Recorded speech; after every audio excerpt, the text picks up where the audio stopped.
The first thing he saw was blood dark and fresh dripping down the pale face of the woman slumped against the cold brick wall. The second thing he saw was fear in her eyes, flickering like the final glow of a candle about to die.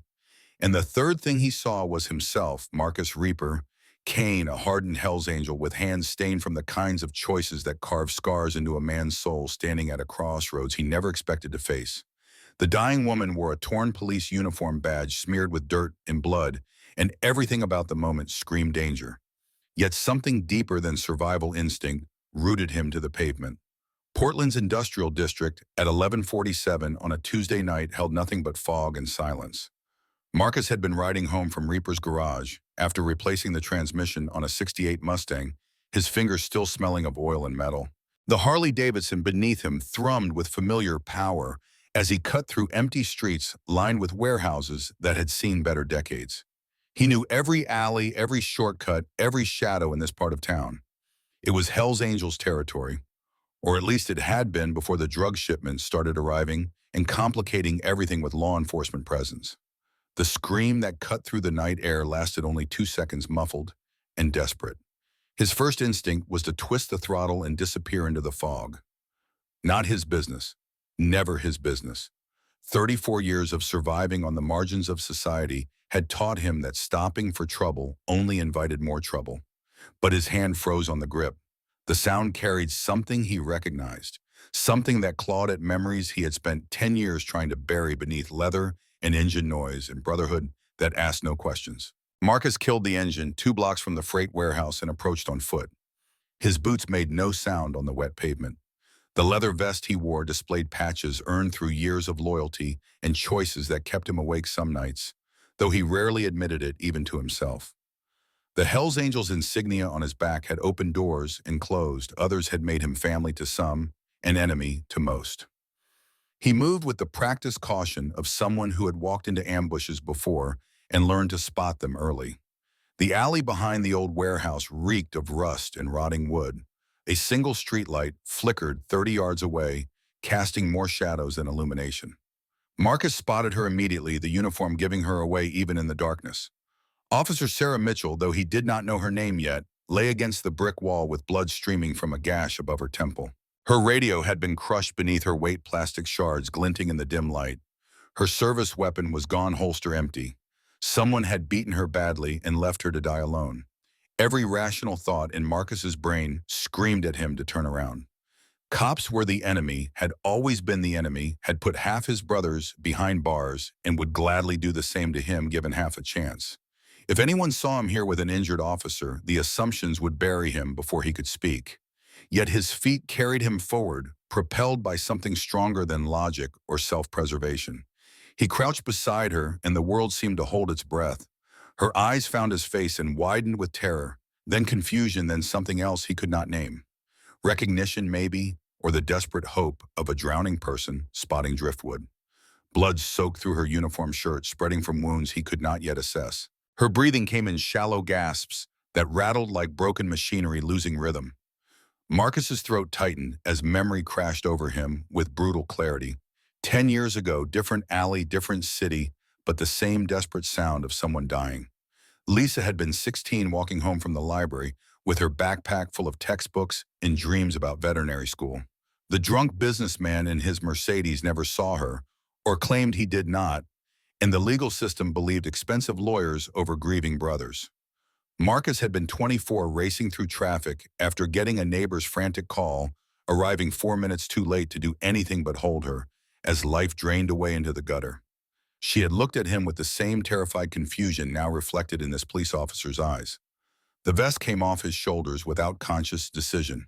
Marcus pressed the heavy leather against the head wound, applying pressure the way he had learned in some half-forgotten first aid course the club required years ago.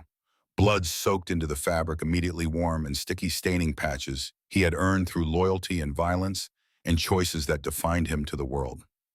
His hands moved on autopilot while his mind fractured between past and present, between the sister he failed and the stranger he refused to fail again. The officer's lips moved, forming words too quiet to hear. Marcus leaned closer, catching fragments that made no sense. Something about trust and police and danger. Her hand grasped weakly at his arm, fingers slick with her own blood, trying to communicate something urgent through the fog of trauma and shock. He whispered reassurances he did not quite believe, promises that she would survive, that help was coming, that she was not alone. The lies felt necessary, almost sacred, as if saying them could make them true. But sirens remained conspicuously absent from the night. No flashing lights appeared through the phone. No cavalry charged to the rescue. Marcus checked his phone and found no signal, which seemed wrong for downtown Portland, even in the industrial district.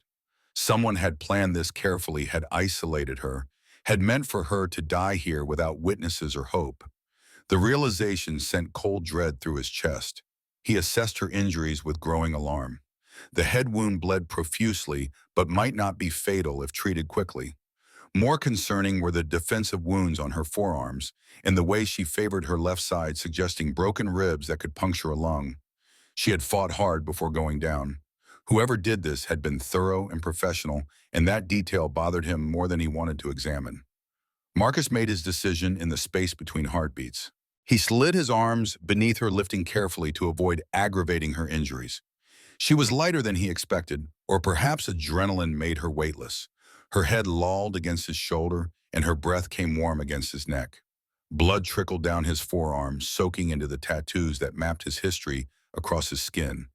Every muscle in his body screamed as he pushed himself faster toward his motorcycle parked 2 blocks away. The Harley sat where he left it, chrome glinting in the streetlight. Marcus had 30 seconds to figure out how to secure an unconscious person to a motorcycle not designed for passengers. He used his belt and hers, strapping her carefully against his back so her cheek rested on his shoulder blade. Her blood soaked through his shirt, warm and terrible, a constant reminder of how little time remained. He whispered to the universe, to fate, to any god that might be listening, that he would not let her slip away. Not this time. Never again. The engine roared to life, and Marcus opened the throttle, speeding towards St. Vincent Medical Center on the east side. Portland blurred into streaks of color and light as he wove through sparse late-night traffic. Every bump in the road sent jolts through her body and made him wince in sympathy. Wind lashed against them, cold and cruel, but he kept one arm back to steady her while the other controlled the bike. His shoulder ached where her weight pressed against old injuries, but pain was irrelevant, measured against the life fading behind him. Traffic lights became suggestions. Stop signs disappeared into his peripheral vision. A taxi honked as he cut across 3 lanes, and somewhere behind him, tires squealed, but none of it mattered except reaching the hospital before her heart gave out. Marcus had lived most of his adult life by a code that valued loyalty above law, brotherhood above society, but in this moment, that code simplified to something primal and absolute. Save her. Whatever it costs, save her. St. Vincent's emergency entrance appeared through the fog like a beacon. Marcus skidded to a stop outside the automatic doors, nearly dropping the bike in his haste. He unstrapped the officer and lifted her again, cradling her like something precious and fragile, and kicked through the doors with enough force to shatter the calm of the waiting room. The nurse at the triage desk froze her mouth, forming a perfect circle of shock. A heavily tattooed biker covered in blood leather vest, gone carrying an unconscious police officer who looked half dead already. The tableau held for 3 heartbeats before training overtook surprise. The nurse hit an alarm button and shouted codes that brought a trauma team running. Marcus's arms felt empty as they took her from him, loading her onto a gurney with practiced efficiency. A doctor appeared, young and competent looking, barking questions faster than Marcus could process. What happened? How long ago? Any drugs or alcohol? Medical history? He answered what he could, which was almost nothing, his voice sounding strange and distant to his own ears. The raw desperation in his eyes told them more than his words ever could. These people dealt with trauma every night, had seen every variety of human suffering, and learned to maintain professional detachment, but something about the biker's expression cut through their armor. The doctor made eye contact and nodded once, a gesture of understanding or respect or simple acknowledgement that sometimes strangers became saviors when the system failed. They wheeled Sarah through double doors marked Trauma Bay, authorized personnel only, and Marcus was left standing in the fluorescent glare of the emergency room chest, heaving hands shaking with spent adrenaline. Blood covered his shirt and jeans, and arms dried and tacky in some places, still wet in others. He looked like he had committed murder rather than prevented one. Several people in the waiting room stared with expressions ranging from fear to fascination. A security guard approached with caution, hand near his radio but not quite reaching for it. Marcus raised his hand slowly, showing he was unarmed and not a threat. The guard relaxed slightly but maintained his distance, professional paranoia warring with the evidence that this particular biker had just saved a cop's life. The contradiction did not compute easily. Hours crawled past like wounded animals. Marcus paced the waiting area, unable to sit, unable to leave, unable to do anything except replay every moment from discovering her to arriving here. Had he applied enough pressure to the wound? Should he have called an ambulance despite the lack of signal? Did the motorcycle ride cause additional damage? Second-guessing felt pointless, but unavoidable, a mental loop he could not escape. Nurses whispered among themselves, shooting glances his way. Marcus ignored them, focused inward on the gnawing fear that he had been too late again, that despite everything, he would fail another person who deserved better. The waiting room clock mocked him with its slow progression, each minute stretching into eternity, while somewhere beyond those doors, Sarah Mitchell fought for her life. The lead surgeon emerged just before 3 in the morning, surgical cap still in place, exhaustion etched into the lines around her eyes. Dr. Emilia Park had been performing trauma surgery for 15 years and had seen miracles and tragedies in equal measure. She scanned the waiting room, spotted the blood-covered biker, and walked directly to him. Her voice carried the weight of someone who understood the value of truth delivered simply. If the officer survived, and at this point survival was probable but not guaranteed, it would be because someone had done exactly what Marcus did. Applied pressure to prevent shock. Transported her quickly enough to matter. Refused to let her die alone in that alley. Someone had saved her, and that someone was standing in front of Dr. Park looking like he had wrestled death itself. Marcus felt something break and heal simultaneously inside his chest. The relief was physical, overwhelming, making his knees weak and his vision blur. He sat down hard in the nearest chair and buried his face in his hands, shoulders shaking with emotion he had not allowed himself to feel since Lisa's funeral. The surgeon placed a gentle hand on his shoulder for a moment before returning to her duties, leaving him to process salvation and grief and the strange alchemy that transforms strangers into saviors. More police arrived as dawn crept toward Portland's eastern horizon. Officers in uniform and plainclothes filled the emergency room, their presence changing the atmosphere from medical facility to crime scene. Marcus watched them gather and felt the familiar tension return to his muscles. He knew how this looked, knew the assumptions they would make about a Hell's Angel found with an injured officer, but he remained in his chair because he needed to know she would live. Officer Jake Torres burst through the entrance at 6:43, panic and fury written across his face in equal measure. He was 36, built like someone who spent serious time in the gym, with prematurely gray hair and eyes that had seen too much darkness. Sarah Mitchell was his partner, his responsibility, and the guilt of not being there when she needed him was already eating him alive. Jake's eyes found Marcus, immediately locked onto the blood, the tattoos, the Hell's Angels insignia on the vest that lay crumpled beside the chair. His hand moved toward his service weapon on instinct, and several other officers tensed in response. The moment balanced on a knife's edge, one wrong move from becoming another tragedy. Jake's voice came out rough with controlled rage. "What did you do to her?" The accusation hung in the air like poison, and Marcus understood it even as he resented it.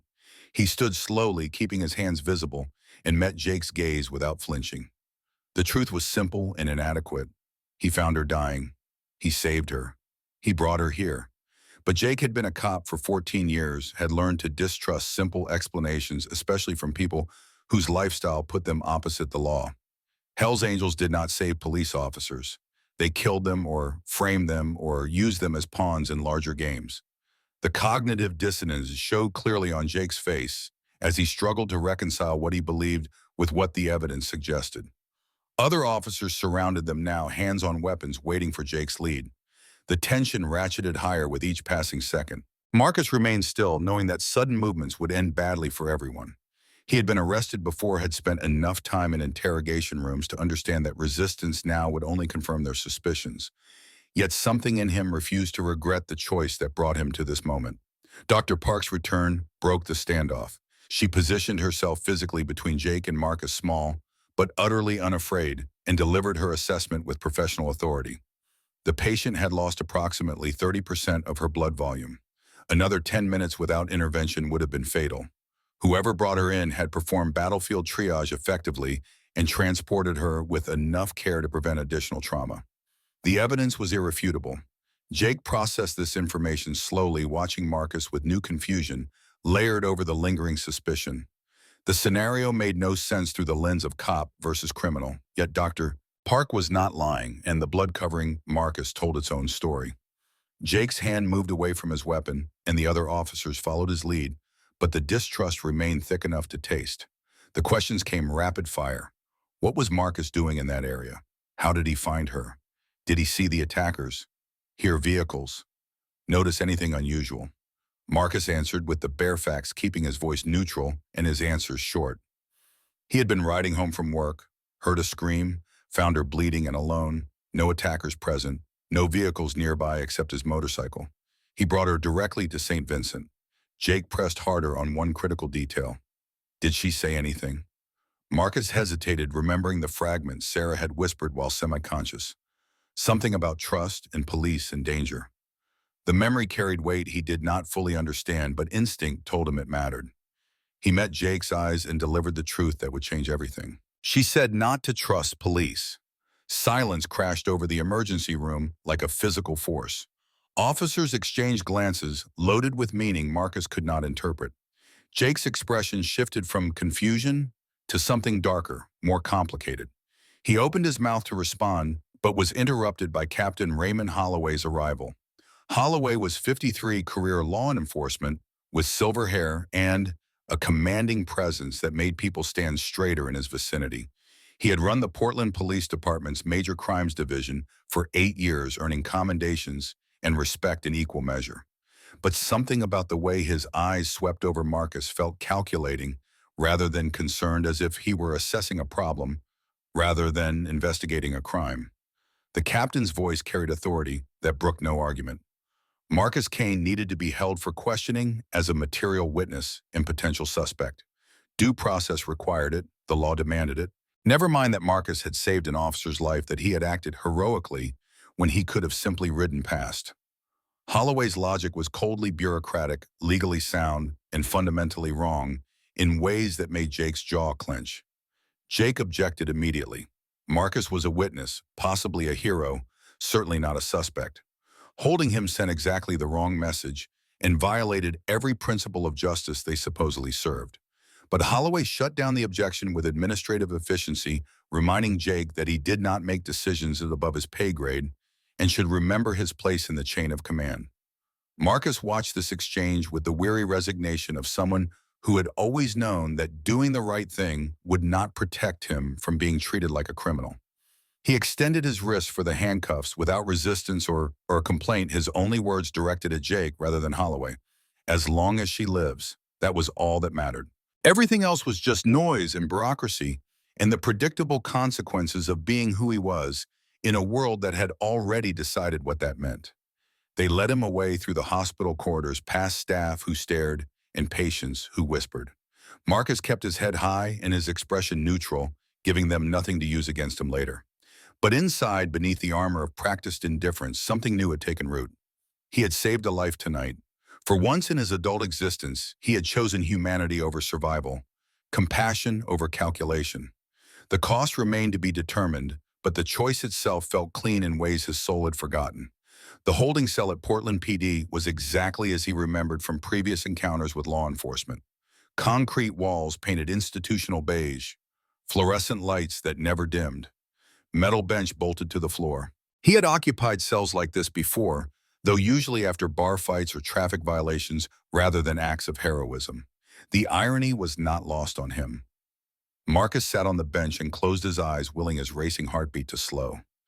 The adrenaline crash was hitting now, making his muscles tremble and his thoughts scatter. Images from the night played behind his eyelids in random sequence. Sarah's terrified eyes, Lisa's final breath, blood on his leather vest, the desperate race through Portland streets, all of it overlapping and blending until past and present became indistinguishable. His phone had been confiscated along with his wallet and keys and the small pocket knife he always carried. They would search his records, interview his associates, build a profile that painted him as dangerous, regardless of tonight's actions. Standard procedure. He understood it intellectually, even as he resented it viscerally. To them, he would always be a Hell's Angel first, a person second, and a hero never. Somewhere beyond these walls, Sarah Mitchell lay in intensive care fighting for consciousness. Somewhere else, Jake Torres was probably digging through her case files, trying to understand what she had meant about not trusting police. And somewhere in the shadows, whoever had tried to kill her was either congratulating themselves on a job completed or panicking that she might have survived. Marcus did not know which possibility frightened him more. Sleep was impossible despite his exhaustion. His mind kept returning to that moment in the alley when he could have walked away, should have walked away by every rule he had lived by for the past decade. But Lisa's ghost had held him in place, her memory demanding that he become the person who arrived in time rather than the one who arrived 4 minutes too late. He had saved Sarah Mitchell as much for his sister as for the stranger bleeding in the dark. Morning light filtered through the high window of the cell painting, weak shadows across concrete. Marcus heard voices in the corridor, footsteps approaching, keys rattling. The door swung open to reveal Jake Torres looking exhausted and conflicted, and somehow older than he had 5 hours ago. Jake's words came slowly, as if each one required physical effort. Holloway wanted Marcus held longer, but the evidence did not support it. Witnesses had seen Marcus arrive at the hospital with Sarah. Security footage confirmed his timeline. Forensics found no indication he had been present during the actual attack. The law for once worked in his favor, even if the system did not want it to. But Jake was not finished. He stepped fully into the cell and closed the door behind him, creating artificial privacy in a building designed to eliminate it. His voice dropped to barely above a whisper, urgent and afraid in ways that professional training could not quite hide. Something was wrong with Sarah's investigation. Details that did not add up. Coincidences that felt orchestrated. And Holloway's behavior raising flags Jake could not ignore, even if he wanted to.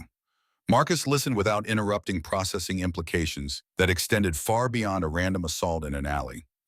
If Sarah had been investigating dirty cops, if she had gotten close to something dangerous enough to warrant murder, then saving her had done more than preserve one life. It had declared him an enemy to whoever wanted her dead, had painted a target on his own back that no amount of good intentions would erase.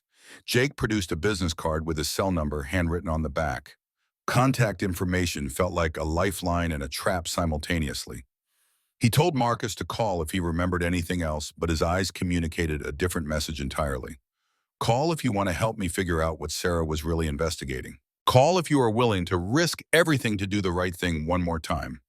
They released Marcus at 9:37 in the morning, returning his possessions with bureaucratic efficiency and zero apology for the wrongful detention. The leather vest still bore dark stains that would never wash out completely. Blood had a way of marking things permanently, of testifying to moments that changed everything. Marcus pulled it on and walked out of Portland PD feeling both lighter and heavier than when they brought him in. His Harley sat in the impound lot, already processed and cleared for release. The engine started on the first try, loyal and dependable as always. Marcus sat astride the bike and considered his options. Go home and pretend none of this happened.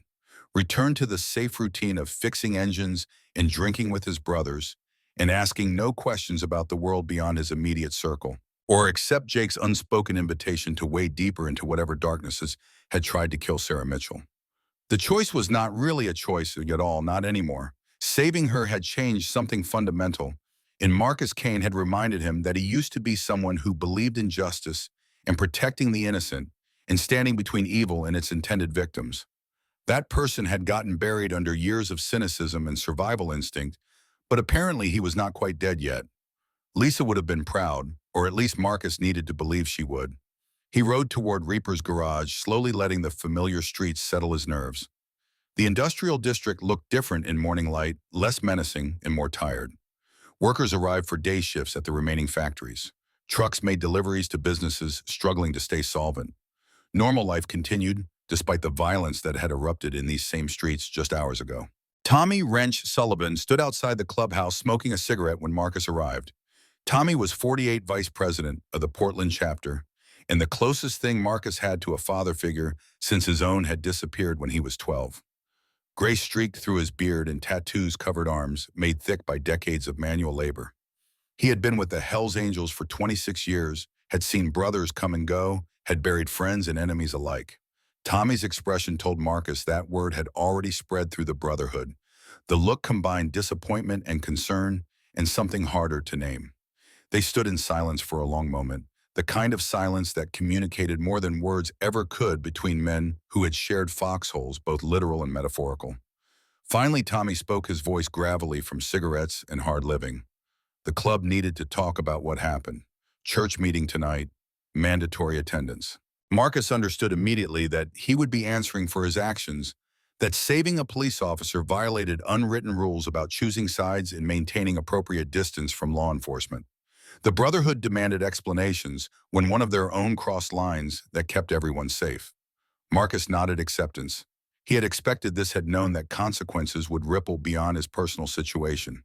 But looking at Tommy's weathered face, at eyes that had seen too much violence and loss, he felt certain the old man understood better than most why that choice in the alley had been inevitable. Tommy had lost his own daughter to a drunk driver 18 years ago. Some wounds never heal completely, only scarred over enough to let you keep breathing. The rest of the day passed in a fog of exhaustion and hypervigilance. Marcus went through the motions of normal work, replacing brake pads on a pickup truck and diagnosing electrical problems in a sedan. But his thoughts remained miles away, circling back obsessively to Sarah Mitchell, and whether she had regained consciousness, to Jake Torres, and what secrets he was uncovering to Captain Holloway, and why his behavior felt wrong in ways Marcus could not articulate. News vans appeared in the industrial district by noon, drawn by the story spreading through Portland like wildfire. Hells Angel saves police officer. The headline practically wrote itself, paradoxical and irresistible to media hungry for redemption narratives in an age of division. Marcus refused all interview requests, declining through a combination of silence and deliberate intimidation that sent reporters scrambling back to their vehicles.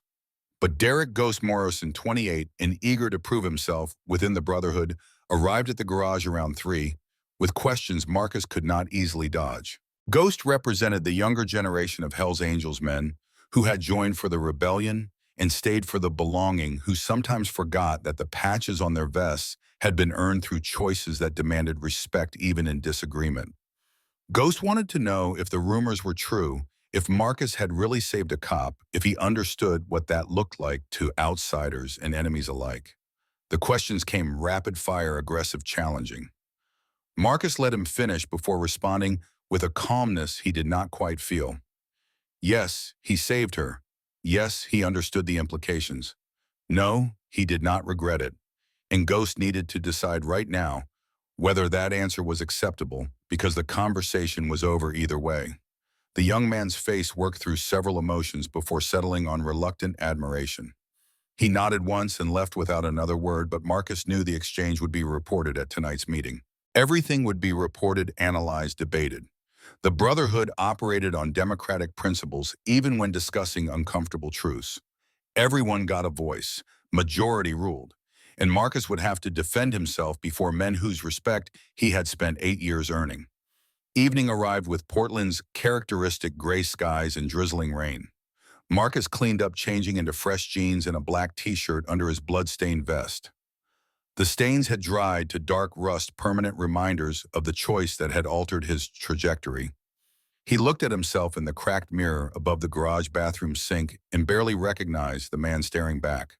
Same tattoos, same scars, same hard edges around the eyes.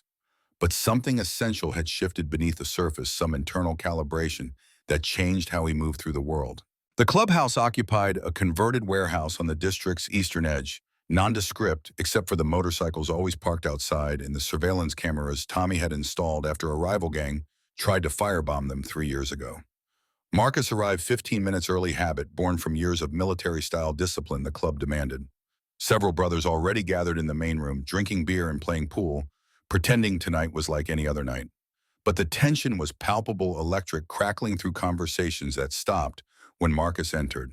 He nodded greetings and received nods in return, careful acknowledgement that relationships had not been severed, even if they had been tested. Tommy stood near the bar with the club's president, Raymond Ray Jackson, both men watching Marcus with expressions difficult to parse. Church began at 8 sharp in the back room, reserved for official business. 23 members of the Portland chapter assembled around the long table, scarred by decades of cigarette burns and spilled whiskey. Protocol was observed with ritualistic precision. Ray called the meeting to order. Tommy read the agenda, and then all eyes turned to Marcus Kane sitting in his usual seat with hands folded on the table before him. Ray's voice carried authority earned through 30 years with the club and decisions that had kept them alive through gang wars and police crackdowns and internal conflicts that could have destroyed weaker organizations. He laid out the situation with brutal clarity. Marcus had saved a cop. That action, regardless of morality, complicated everything, created exposure, invited scrutiny, put the entire chapter at risk. Marcus was given opportunity to explain himself, to defend choices that had consequences beyond his personal situation. He stood slowly meeting the eyes of brothers who had ridden beside him through good times and bad, men who would die for him and expected the same loyalty in return. His words came carefully, honestly, without apology or excuse. He told them about Lisa, about arriving too late 10 years ago, about the promise he made to himself and her memory. He described finding Sarah Mitchell bleeding out with the same terrified eyes his sister had worn in her final moments. He admitted that logic and self-preservation had screamed at him to walk away, but humanity demanded he stay. And he would make the same choice again, would accept whatever consequences the Brotherhood deemed appropriate, because some things mattered more than safety or reputation or even loyalty. Silence followed his explanation, heavy and evaluating. Several members shifted uncomfortably. Others nodded with understanding they had not expected to feel. Ghost looked conflicted, caught between admiration and the rigid thinking that came from inexperience. But Tommy's expression had softened just slightly in ways only someone who knew him well would notice. The debate that followed was vigorous and sometimes heated. Arguments ranged from practical concerns about police attention to philosophical questions about what the Brotherhood stood for beyond criminal enterprise and mutual protection. Marcus listened without defending himself further, trusting that he had either made his case or failed to. The vote would tell him everything he needed to know about where he stood. Ray called for the decision just before midnight. Show of hands for those believing Marcus should face consequences ranging from probation to loss of his patch. Then the opposite. Hands raised and were counted with solemn attention to accuracy and fairness. The result was close but clear. Marcus would keep his patch. The Brotherhood stood with him not because they necessarily agreed with his choice, but because they understood the burden of impossible decisions and the weight of promises made to the dead. Tommy spoke for the group when voting concluded. Marcus had honored the deepest principle of their code, had protected someone unable to protect themselves, had chosen courage over calculation. The specifics of the person saved mattered less than the character revealed by choosing to save it all. But moving forward, they needed to know everything. If there was more to this story, if Marcus had gotten himself tangled in something larger, the Brotherhood needed full disclosure to protect themselves collectively. Marcus agreed immediately. He shared what little he knew about Sarah's investigation, about her warning not to trust police, about Jake Torres and Captain Holloway, in the sense that last night's attack had been planned rather than random. The room grew quieter as implications sank in. If dirty cops had tried to kill an officer investigating them, if Sarah's survival threatened powerful people, then Marcus had indeed made himself a target. And targets did not remain isolated when they wore patches connecting them to 22 other men. The meeting ended with grim determination replacing the earlier tension. Whatever storm was coming, they would face it together. That was the promise, the foundation beneath all other rules. One brother's fight was every brother's fight. Marcus left the clubhouse feeling both grateful and guilty, supported and exposed. He had dragged his family into something dangerous because he could not leave a stranger to die. The morality was clear, even if the consequences remained uncertain. Rain continued falling as Marcus rode home cold and cleansing, washing some of the exhaustion from his mind, if not his body. He had been awake for nearly 40 hours running on adrenaline and coffee and the nervous energy that came from knowing sleep would bring nightmares. But eventually, even determination had limits.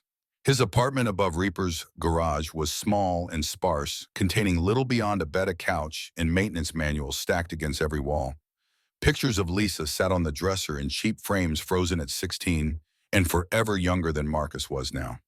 He looked at her smile and wondered what she would think of the man he had become whether she would recognize her protective older brother beneath the tattoos and scars and accumulated damage. The shower ran hot enough to scald steam, filling the small bathroom until he could barely see. Marcus stood under the spray and watched Sarah Mitchell's blood swirl down the drain, mixing with his own dirt and sweat and the residue of choices that could not be washed away. His shoulder throbbed where she had pressed against it during the ride. His hands ached from gripping the handlebars so tightly. Small prices for keeping someone alive. He collapsed into bed at 2 in the morning, muscles finally surrendering to exhaustion. Sleep came hard and fast, dragging him under before he could resist. Dreams followed immediately, fragmented and visceral. Lisa reaching for him as the Mercedes struck. Sarah's eyes finding his in the alley. Blood spreading across concrete. Jake's conflicted expression. Holloway's calculating assessment. All of it blending into nightmare logic that made emotional sense even when the narrative fractured. Marcus woke at dawn to his phone ringing, the tone harsh and insistent. He grabbed it without checking the caller ID, expecting Tommy or Ray Ray with updates about club business. Instead, a woman's voice emerged from the speaker, professional and urgent. This was St. Vincent Medical Center, calling about Officer Sarah Mitchell. She had regained consciousness an hour ago and immediately asked for Marcus Kane by name. If he wanted to visit, now would be appropriate before her family arrived and the situation became complicated. He was showering again within 60 seconds, pulling on clean clothes, forcing his exhausted body back into motion through sheer will. The hospital was 20 minutes away in traffic, 15 if he pushed it. Marcus pushed it. Sarah Mitchell was awake and asking for him, specifically which raised questions he desperately needed answered. How did she know his name before tonight? What had she been investigating? And why did her survival feel like both victory and the beginning of something far more dangerous? St. Vincent's intensive care unit maintained quiet even during day shift changes. Marcus was directed to room 347 by a nurse who recognized him from last night's chaos. She offered a small smile that might have been gratitude or simple acknowledgement that heroes came in unexpected forms. He nodded thanks and approached Sarah's room with growing anxiety about how this conversation would unfold.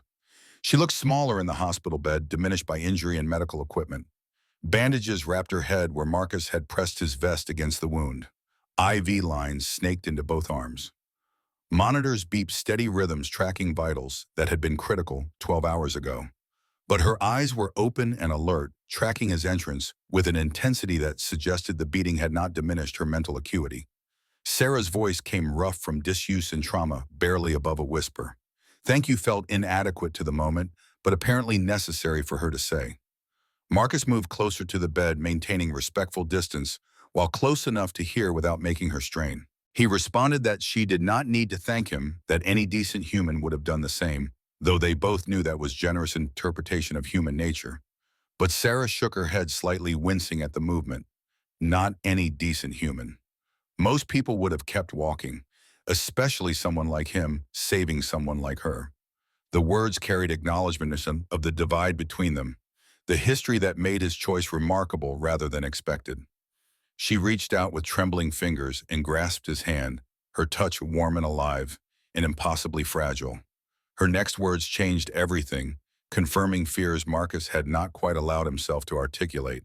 She knew his name because she had been watching him for 2 weeks, photographing him near the warehouses, running background checks, building a case file. Sarah had assumed Marcus was involved in the drug trafficking she was investigating because he was Hell's Angels and the shipments came through territory they controlled. But her surveillance had revealed something unexpected. Marcus always left the warehouse district before shipments arrived, never interacted with the trafficking operation, just worked in his garage fixing cars and motorcycles for regular customers living regular lives.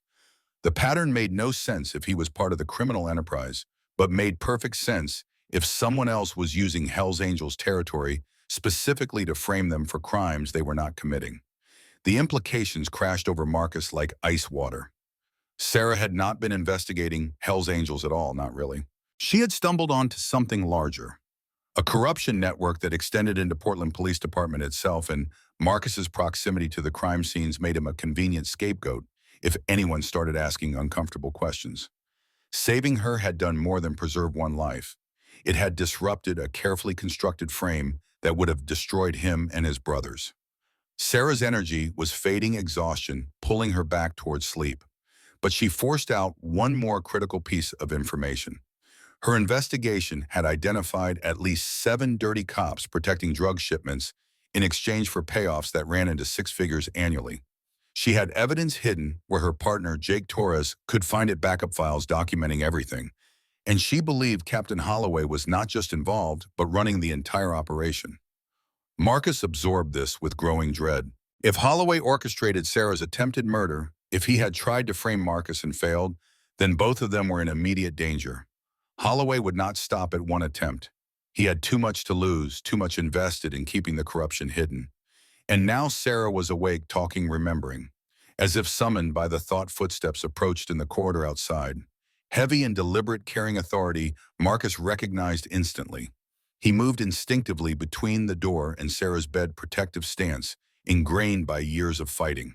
The door swung open to reveal Captain Raymond Holloway, impeccable, in his dress uniform, expression carefully neutral. Holloway's eyes swept over the scene, cataloging Marcus's presence with obvious displeasure, barely masked by professional courtesy. His voice carried steel beneath superficial warmth. He needed to speak with Officer Mitchell privately, about the attack, about her investigation, about what happened in that alley. Marcus needed to leave immediately, but Sarah's weak voice cut through Holloway's authority. She wanted Marcus to stay, needed him to stay. Her testimony would include how he saved her, how he acted when others would have passed by. Holloway could record it all or leave and come back later with proper documentation. The choice was his. The tension stretched like overtuned guitar strings ready to snap. Holloway clearly wanted Marcus gone, needed him separated from Sarah before too much information was shared. But forcing the issue in front of a witness and potential hero would create problems even a captain could not easily navigate. He smiled without warmth and agreed to return later when Officer Mitchell was more recovered and capable of formal statements. As Holloway departed, his parting glance at Marcus carried unmistakable threat. This was not over, not by half. And Marcus understood with absolute clarity that he had made an enemy of someone who possessed both motive and means to destroy lives without leaving evidence. The game had escalated beyond simple survival into something resembling war. Sarah drifted towards sleep medications and exhaustion, overpowering her determination to stay conscious. Before she faded completely, she whispered one final instruction. Find Jake Torres, trust him, work together, because neither of them would survive what was coming if they tried to face it alone. Marcus left St. Vincent Medical Center through the staff exit, avoiding the main lobby where Holloway might have planted watchers. Morning had fully arrived, bringing gray Portland skies and the kind of drizzle that soaked through clothes without seeming substantial enough to justify an umbrella. His Harley waited in the parking structure, chrome dulled by moisture and shadows. The ride back to his garage felt longer than it should have. Every intersection, a potential ambush point, every vehicle behind him, a possible tail. Jake Torres's business card sat heavy in Marcus's pocket, the handwritten cell number feeling like both invitation and trap. Cops did not typically offer their personal contact information to Hell's Angels, not unless desperation outweighed protocol. Sarah's instruction to trust Jake echoed in Marcus's memory, her conviction clear despite the medication fog. She believed her partner was clean, untouched by whatever corruption had tried to kill her. Marcus needed to believe it too, because the alternative left him completely isolated against enemies who wore badges and carried the law's authority as camouflage. He waited until noon before making the call, giving himself time to think through angles and assess risks that multiplied with every choice. The phone rang 4 times before connecting, and Jake's voice emerged guarded and tired in equal measure. They needed to meet, but not at the precinct, not anywhere official that could generate records or witnesses. Somewhere neutral, public enough to prevent violence, but private enough for honest conversation. Birch Street Park occupied 6 acres in northwest Portland, popular with joggers and young families during daylight hours. Marcus arrived early, parking his motorcycle where he could watch both entrances and maintain clear exit routes if the meeting turned sideways. Old habits from military service and years of surviving on society's margins made paranoia feel like common sense. He leaned against a massive oak tree that had probably witnessed a century of human drama and waited for Jake to either show up or confirm that trusting a cop remained the worst decision Marcus could make. Jake appeared at 8 minutes past the scheduled time wearing jeans and a blazer that did not quite conceal his service weapon. He approached with visible caution, hands visible body language, broadcasting that he was equally uncertain about this alliance. They studied each other for a long moment, two men from opposing tribes trying to decide if common enemies could forge temporary peace. Jake broke the silence first, his voice low enough that the nearest jogger passing 30 feet away could not overhear. Sarah had woken briefly that morning, coherent enough to tell him that Marcus saved her life and that Captain Holloway was dirty. Those two pieces of information changed everything Jake thought he understood about his department and his duty. But he needed more than Sarah's drugged assertions to move forward. He needed evidence, documentation, something concrete enough to withstand the scrutiny that came with accusing a decorated captain of corruption and attempted murder. Marcus shared what Sarah had told him about the surveillance she had conducted about shipments arriving in Hell's Angels territory, timed to frame them about 7 dirty cops she had identified. The words felt dangerous, leaving his mouth like confessing to crimes that existed in implication rather than action. But Jake listened without interrupting, his expression darkening as pieces clicked into place with terrible clarity. Jake pulled a small notebook from his jacket, flipping through pages covered in his own handwriting. He had started reviewing Sarah's recent activities after finding discrepancies in her case files, noticing that certain reports had been modified in the database after initial submission, discovering that her request for surveillance back up the night of the attack had been denied by Holloway personally. The pattern suggested someone systematically sabotaging her investigation while creating plausible deniability. And if Sarah was right about Holloway running the operation, then every resource of Portland Police Department could be weaponized against anyone who threatened to expose him. Marcus asked the question both of them were avoiding. Why was Jake willing to believe a Hell's Angel over his own captain? The answer came slowly, painfully extracted from loyalty that had been tested and found wanting. Because Jake had seen inconsistencies before, had noticed how certain cases disappeared or got reassigned, had watched good cops get pushed out while others climbed ranks despite mediocre performance. He had told himself it was politics and bureaucracy, the normal dysfunction of large organizations. But Sarah getting beaten nearly to death while Holloway tried to frame her savior made denial impossible. They circled each other verbally for another 10 minutes, testing boundaries and establishing rules for an alliance neither had sought. Jake could not officially work with Marcus without authorization that would never come. Marcus could not appear to be cooperating with police without destroying his standing among Hell's Angels. Yet both needed what the other could provide. Jake needed access to street-level intelligence that badges could not reach, and Marcus needed someone inside the department who could run searches and access files without triggering alarms. The plan emerged in fragments refined through debate and compromise. Sarah had mentioned backup files documenting her investigation evidence stored somewhere safe in case something happened to her. Jake knew about her safety deposit box at Northwest Federal Credit Union, a precaution she had taken 3 months ago when the investigation started generating threats she did not report through official channels. Getting access would require Sarah's key and authorization, but Jake had ways of navigating those obstacles given the circumstances. Marcus asked what happened if they found evidence proving Holloway was dirty. Jake's response carried grim determination underlaid with fear. They would take it to FBI, bypassing Portland PD, entirely invoking federal jurisdiction for corruption that crossed state lines with drug trafficking. It was the only path that did not involve trusting cops who might themselves be compromised. But timing mattered critically. Once they started moving, Holloway would know immediately and respond with everything at his disposal. Jake's phone buzzed with an incoming text that made his face drain of color. The message was short and devastating. Sarah's apartment had been broken into within the last hour, her laptop stolen along with file boxes from her home office. Someone had known exactly what to take, had moved quickly and professionally, leaving minimal evidence of forced entry. The violation was both practical and symbolic, destroying potential evidence while sending a message that nowhere was safe. Marcus felt his jaw tighten as implications cascaded. Whoever orchestrated the break-in had resources and knowledge beyond what street criminals could manage. This was coordinated, sophisticated, the work of people who understood investigations and knew how to erase trails before they could be followed. And if they had taken Sarah's primary files, the backup copies in her safety deposit box became exponentially more valuable and more dangerous to possess. Jake made the decision in seconds.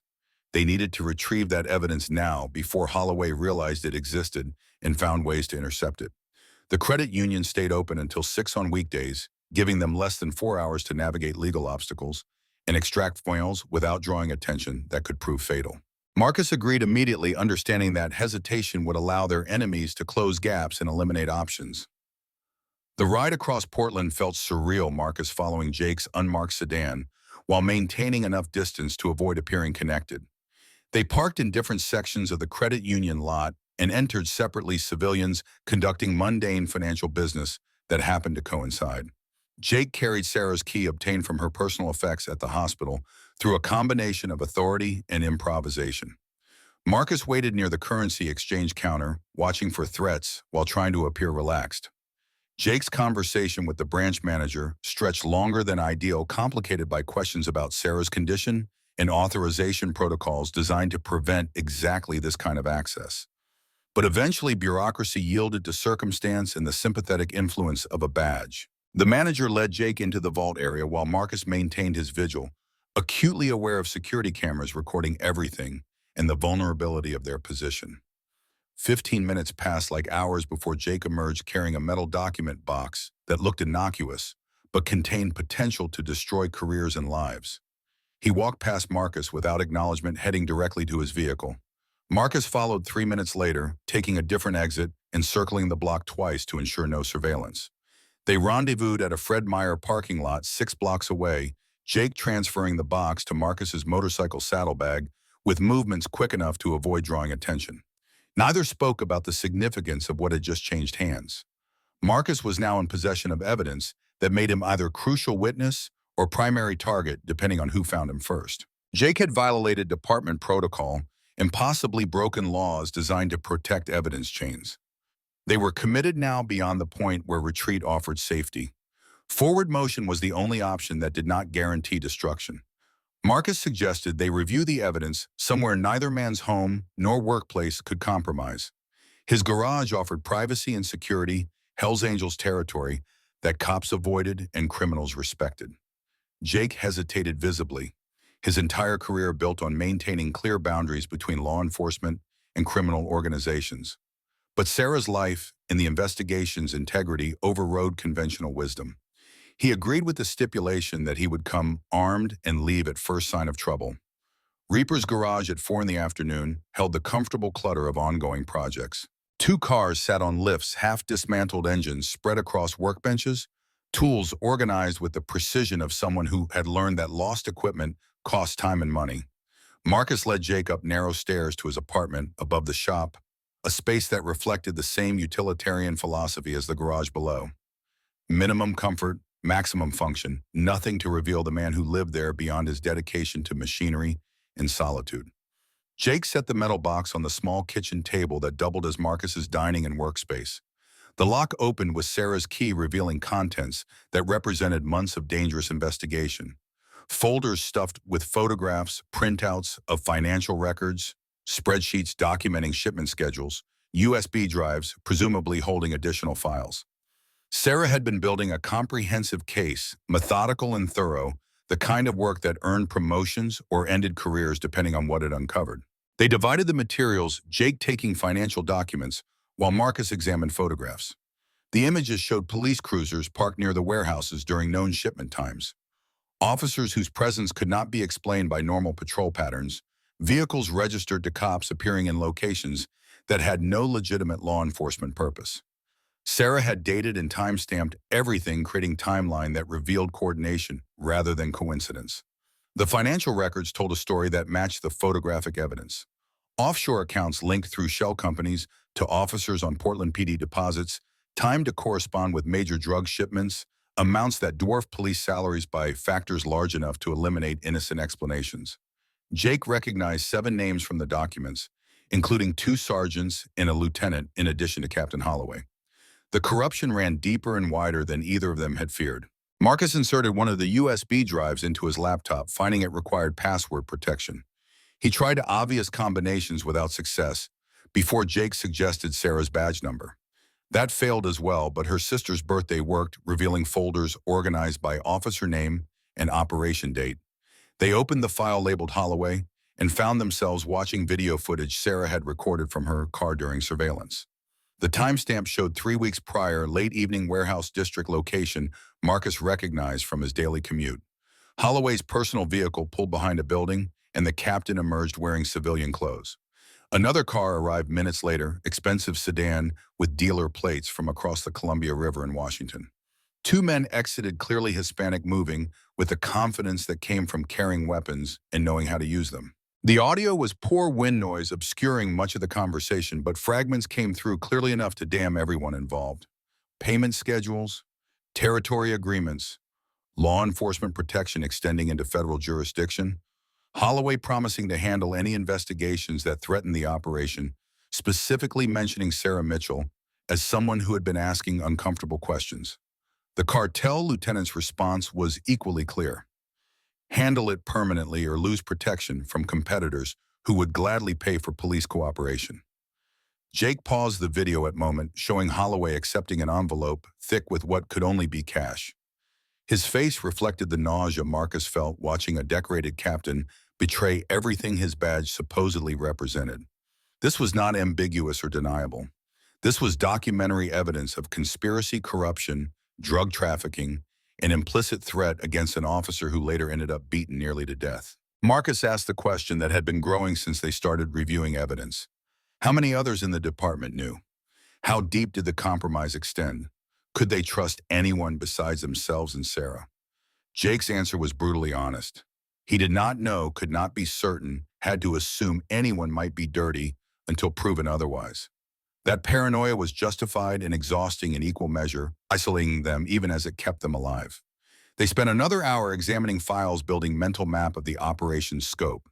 The drug trafficking used Portland as distribution hub for heroin and fentanyl, moving south from Canada and east from Pacific Coast. Monthly volumes ran into tens of millions in street value, with protection payments to corrupt cops taking roughly 15% off top. The operation had functioned smoothly for at least 5 years, likely longer, protected by institutional authority that made investigation nearly impossible from inside the system. Jake's phone rang at 637 Hospital, calling to inform him that Sarah had suffered complications. Her condition had destabilized blood pressure, dropping, breathing becoming irregular. Medical staff were working to stabilize her, but recommended family and close associates come immediately. The words carried implications both medical and sinister. Sarah's condition worsening naturally, or someone accelerating her decline through methods that would be difficult to detect. Marcus grabbed his jacket before Jake finished the call. Whatever was happening at St. Vincent required immediate response, whether medical emergency or assassination attempt disguised as natural deterioration. They locked the evidence in Marcus's floor safe, a precaution against the garage being searched while they were gone. Jake called ahead to hospital security, requesting they lock down Sarah's floor and allow no one without his explicit approval. Authority he did not quite possess but could fake convincingly enough to buy time.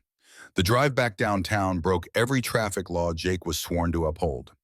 Marcus followed on his motorcycle, weaving through gaps in traffic that no car could navigate, both men pushing towards St. Vincent, with the certainty that something terrible was unfolding in Sarah's room. Jake called the ICU nurses station, directly demanding immediate status update, only to be told Sarah's vital signs had mysteriously returned to normal 20 minutes ago.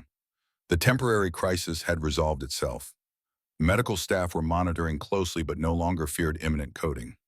Jake parked illegally in the ambulance bay and ran for the entrance, Marcus seconds behind him. They reached the 4th-floor ICU to find 2 uniformed officers standing guard outside Sarah's room, neither of whom Jake recognized from his precinct. Their presence felt wrong, unauthorized, suspicious, in ways that made Jake's hand drift toward his concealed weapon. He demanded identification and explanation for their presence, using tone that conveyed authority he hoped they would not question. The officers claimed they had been assigned by Captain Holloway for Sarah's protection, rotating shifts to ensure her safety until she recovered enough for transfer. But Jake had not been informed of any protection. Detail had received no department communication about additional security. And if Holloway wanted Sarah protected, deploying officers who worked directly under his command created opportunities for harm disguised as care. Marcus stayed back, recognizing his presence would complicate the confrontation. But he watched everything, cataloging faces and body language, and the way both officers kept their hands near weapons. These were not men providing protection. These were men waiting for opportunity, for the moment when killing Sarah could be executed without witnesses or evidence linking back to whoever gave the order.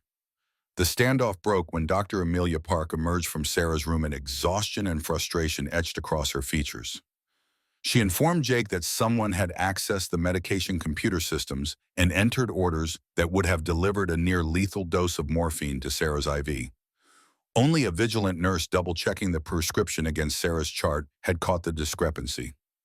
Hospital administration was investigating the security breach, but preliminary review showed the orders had been entered using legitimate credentials from a doctor who was currently on vacation in Hawaii. Jake's face hardened into something dangerous. He ordered both uniformed officers to leave immediately, radioing for backup. He actually trusted to secure Sarah's room. The officers protested, citing Holloway's authority, but Jake invoked rank he did not have and determination that made arguing seem unwise. They left with backward glances that promised consequences, disappearing into the elevator, while Jake positioned himself directly outside Sarah's door. Marcus understood immediately that staying at the hospital was suicide for everyone involved. Holloway knew they had the evidence by now, would be moving to eliminate loose ends before his operation could be fully exposed. St. Vincent was compromised, too many access points, too many potential assets who could be leveraged or bribed. They needed to move Sarah somewhere safe, somewhere unexpected, somewhere that dirty cops would not think to look. The suggestion came out before Marcus fully considered its implications. Bring her to Reaper's garage. He could secure the space, had brothers who would die protecting anyone inside Hell's Angels territory, could provide safety that hospitals and police stations could not guarantee. Jake looked at him like he had proposed something insane, which was accurate assessment of the plan. But as seconds ticked past and alternative options failed to materialize, the insanity started resembling their only viable choice. Dr. Park pulled Jake aside for urgent conversation that Marcus could not overhear, but could read through body language and facial expressions. Sarah was stable enough for transport if absolutely necessary, though moving her against medical advice carried risks that should not be taken lightly. But the doctor had been in emergency medicine long enough to recognize when standard protocols failed to address extraordinary circumstances. If Jake believed Sarah's life was in danger at the hospital, Dr. Park would not prevent them from taking protective measures, even if those measures violated every rule in her facility's policy manual. The logistics came together with improvised precision. Jake would take Sarah in his vehicle, disguising the departure as routine transfer for additional testing. Marcus would prepare the garage, clearing his apartment to accommodate medical equipment and creating defensible perimeter. Dr. Park provided portable monitoring equipment and enough medication to manage Sarah's immediate needs, along with detailed instructions for emergency scenarios that made Marcus's earlier confidence feel dangerously optimistic. They moved at 9:15 after full darkness provided cover and shift changes created windows of reduced attention. Jake wheeled Sarah out through service corridors, Marcus running interference to ensure their path stayed clear. She was semi-conscious, aware enough to register what was happening, but too weak and medicated to protest. Her eyes found Marcus's face as they loaded her into Jake's sedan, and something passed between them that transcended words or explanations. Trust fragile and absolute, binding strangers into alliance forged through shared danger. The drive to the industrial district took 23 minutes of constant vigilance, checking mirrors and watching for tails and preparing for ambush at every intersection. Marcus led the ways on his motorcycle, Jake following with Sarah secured in the back seat, both of them understanding that this journey either saved her life or delivered her directly into the hands of people who had already tried to kill her once. Reaper's garage at night looked like exactly what it was, a Hell's Angels stronghold in territory where normal rules did not apply. Tommy and 3 other brothers were waiting outside when Marcus arrived, having received his call 30 minutes earlier, requesting backup without explanation. Their expressions shifted from curiosity to confusion to grim determination as Jake pulled up with an unconscious police officer bleeding through hospital bandages.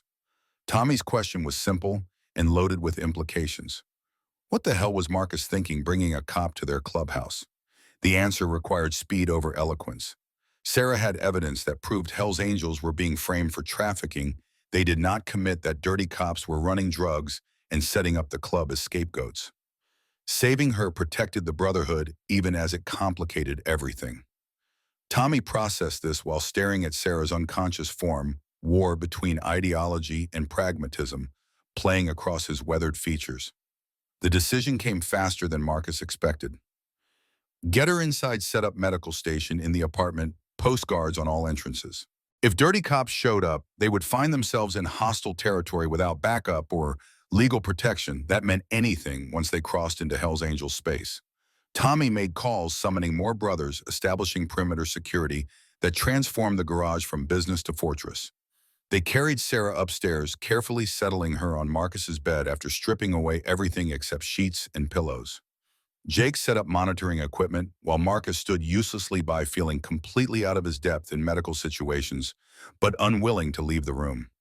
Sarah's breathing remained steady despite the ordeal of transport, her vitals acceptable, if not ideal. Dr. Park had given them 72 hours before serious complications would require hospitalization regardless of external threats.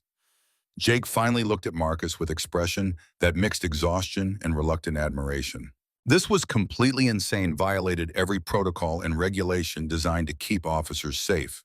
But if the alternative was letting Holloway finish what he started, insanity became reasonable strategy. They were committed now to an alliance that would either expose corruption or get them all killed. Probably both. Marcus left Jake watching over Sarah and descended to the garage level where Tommy waited with Derek and two other brothers, whose names Marcus had known for years but suddenly felt distant from. The explanation required more detail than his earlier abbreviated version, walking them through Sarah's investigation and the video evidence proving Hell's Angels were being framed. Tommy listened in silence that grew more dangerous as implications became clear. The club had operated for decades on principle that they controlled their own destiny, answered to no authority beyond their own brotherhood. Discovering that dirty cops had been using their territory and reputation as cover, while planning to destroy them with false prosecution, created fury that made earlier conflicts seem trivial. Tommy's response was immediate and violent in suggestion. Find Holloway and anyone working with him, deliver justice that courts would never provide, send message that Hell's Angels protected their own. But Marcus argued for restraint they had never practiced before. Killing cops, even dirty ones, would bring federal response that would end the club. Better to expose the corruption publicly, let the system devour itself, prove Hell's Angels were victims rather than perpetrators. The logic was sound, even if it felt weak against the anger demanding immediate blood. Tommy agreed reluctantly, but stipulated that if diplomacy failed, traditional solutions remained available. Derek asked the question everyone was thinking: what happened when Holloway figured out where they had hidden Sarah? The garage was defensible but not impregnable, would become target for whatever force Holloway could assemble without revealing his corruption. Marcus had considered this, already had accepted the risk when he made the offer. If it came to open conflict, they would fight. And win or lose, Sarah Mitchell would know she had not been abandoned a second time. The night stretched long as they established watch rotations and reviewed contingency plans. Marcus returned upstairs to find Jake dozing in the chair beside Sarah's bed weapon, still holstered but hand resting near it. The scene carried intimacy that had nothing to do with romance and everything to do with soldiers in foxholes, people bound by shared danger into relationships that defied normal categories. Marcus made coffee in his small kitchen, the ritual providing illusion of normalcy. When he returned, Jake was awake again, studying Sarah's face like it held answers to questions he had not yet learned to ask. They sat in silence for long minutes before Jake spoke, voice quiet enough to avoid waking her. He had been a cop for 14 years, believed in the system despite its flaws, thought that good officers outweighed the bad.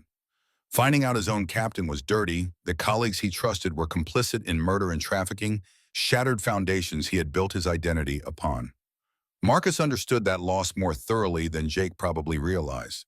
The Hells Angels had given him belonging after his sister died, brotherhood that replaced family, destroyed by grief. But that belonging came with costs measured in compromised morality and choices that haunted him in quiet moments. Saving Sarah had reminded him that he used to be someone who believed in protecting innocence rather than surviving through violence and intimidation. That person still existed somewhere beneath the patches and tattoos waiting for permission to emerge. Sarah stirred in the bed, consciousness returning in fragments. Her eyes opened slowly, taking in the unfamiliar room with confusion that sharpened into alarm. Jake was beside her, immediately explaining in soothing tones where she was and why. Marcus hung back, giving them space for reunion that carried relief and recrimination in equal parts. She had nearly died because she kept pushing an investigation that everyone told her to abandon, and she would push again as soon as she was strong enough, because that was who Sarah Mitchell was at her core. When she finally focused on Marcus standing in the doorway between bedroom and kitchen, her expression softened into something he could not name but felt dangerous to acknowledge. Gratitude was insufficient, respect did not capture it, connection implied relationship that did not exist between them. Yet something had formed in that alley and grown through the chaos, since binding them in ways that transcended the boundaries society drew between criminal and cop. Her voice came stronger than expected despite the trauma and medication. She wanted to see the evidence they had retrieved, needed to review what she had compiled, and determine next steps. Jake protested weakly that she needed rest more than she needed work, but Sarah's determination overrode medical wisdom. This was her investigation, her life's work for the past 3 months, and she would not be sidelined while others decided her fate. They spent the next 2 hours with laptop balanced on Sarah's knees, reviewing files and photographs, while she provided context Jake and Marcus had been missing. Each corrupt officer had specialized role in the operation. Some provided schedule information about department activities. Others ensured evidence disappeared or investigations got redirected. Holloway coordinated everything, made decisions about which shipments moved when collected payments, and distributed them according to hierarchy that mirrored legitimate police structure. But the file that changed everything was buried in subfolder Sarah had encrypted with her mother's maiden name and her father's military service number. Video footage from 6 months ago showing Holloway meeting with someone she had not been able to identify at the time, conversation too distant for her directional microphone to capture clearly. Jake enhanced the audio using software on his phone, filtering background noise until words emerged with devastating clarity. The unidentified man was discussing expansion plans, moving operation into Washington and Northern California, increasing volumes by 300% over next 18 months. And he wanted assurances that Portland Police Department could handle the increased scrutiny that came with growth. Holloway's response was confident and chilling. He owned enough cops to control any investigation, had leverage over district attorney's office, could make problems disappear before they became threats. The only concern was officers like Sarah Mitchell, who were too idealistic or too stupid to understand how the world really worked. Marcus watched Jake's face crumble as the full scope of betrayal became undeniable. This was not a few bad cops skimming off drug dealers. This was institutional corruption that had metastasized into organized criminal enterprise, using police resources and authority to build trafficking empire. And Sarah had been one agent away from exposing everything, which was exactly why she ended up beaten nearly to death in an alley. The encrypted file contained one more document timeline Sarah had created, showing when major shipments were scheduled. The next big movement was planned for 48 hours from now, midnight at Portland Docks Warehouse 17. 50 million in street value heroin and fentanyl arriving from container ship registered in Panama. Holloway would be present personally to coordinate police coverage that allowed unloading and distribution to proceed without interference. It was an opportunity to catch them in the act, to gather evidence that even corrupt district attorney could not ignore. But it was also suicide to attempt with just 3 people, one of whom could barely stand without assistance. They needed backup resources authority that extended beyond local jurisdiction. Jake made the call that terrified him, contacting FBI field office in Seattle and requesting meeting with agent handling organized crime. He provided minimal details over phone, enough to generate interest without revealing information that could be intercepted or compromised. The response came within 20 minutes.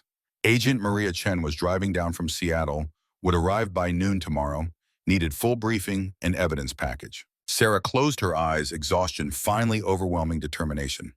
Jake adjusted her IV and checked monitors with movements that suggested medical training Marcus had not known existed. They settled into watch rotation, Jake taking first shift, while Marcus descended to update Tommy and the others about what they had discovered. The Brotherhood needed to understand that their survival depended on exposing corruption rather than simply fighting their way through it. Dawn arrived gray and cold, Portland winter, asserting itself through rain that drummed steadily on the garage roof. Marcus made breakfast for everyone, simple food that filled stomachs, without requiring thought or gratitude. Derek took over guard duty outside while Tommy sat with Jake upstairs, two men from opposing worlds finding uncomfortable common ground in protecting someone they both cared about for different reasons. Agent Maria Chen arrived at 11:53 driving unmarked sedan and wearing FBI credentials that looked both official and vulnerable. She was 42 Chinese American with reputation for integrity that survived intact despite working cases that tested everyone's morality. Tommy met her outside, establishing territorial boundaries through presence rather than threats. Chen respected the posturing without accepting subordination, walking into Hell's Angels clubhouse like she owned it.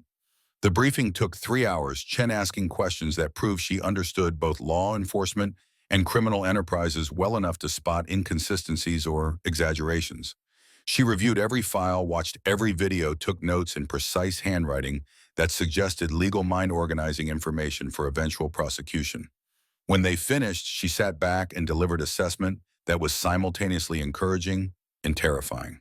They had enough evidence to destroy Holloway and probably 6 others to launch federal investigation that would tear through Portland Police Department like wildfire. But timing was critical. Move too early and targets would scatter. Evidence would disappear. Prosecution would fail.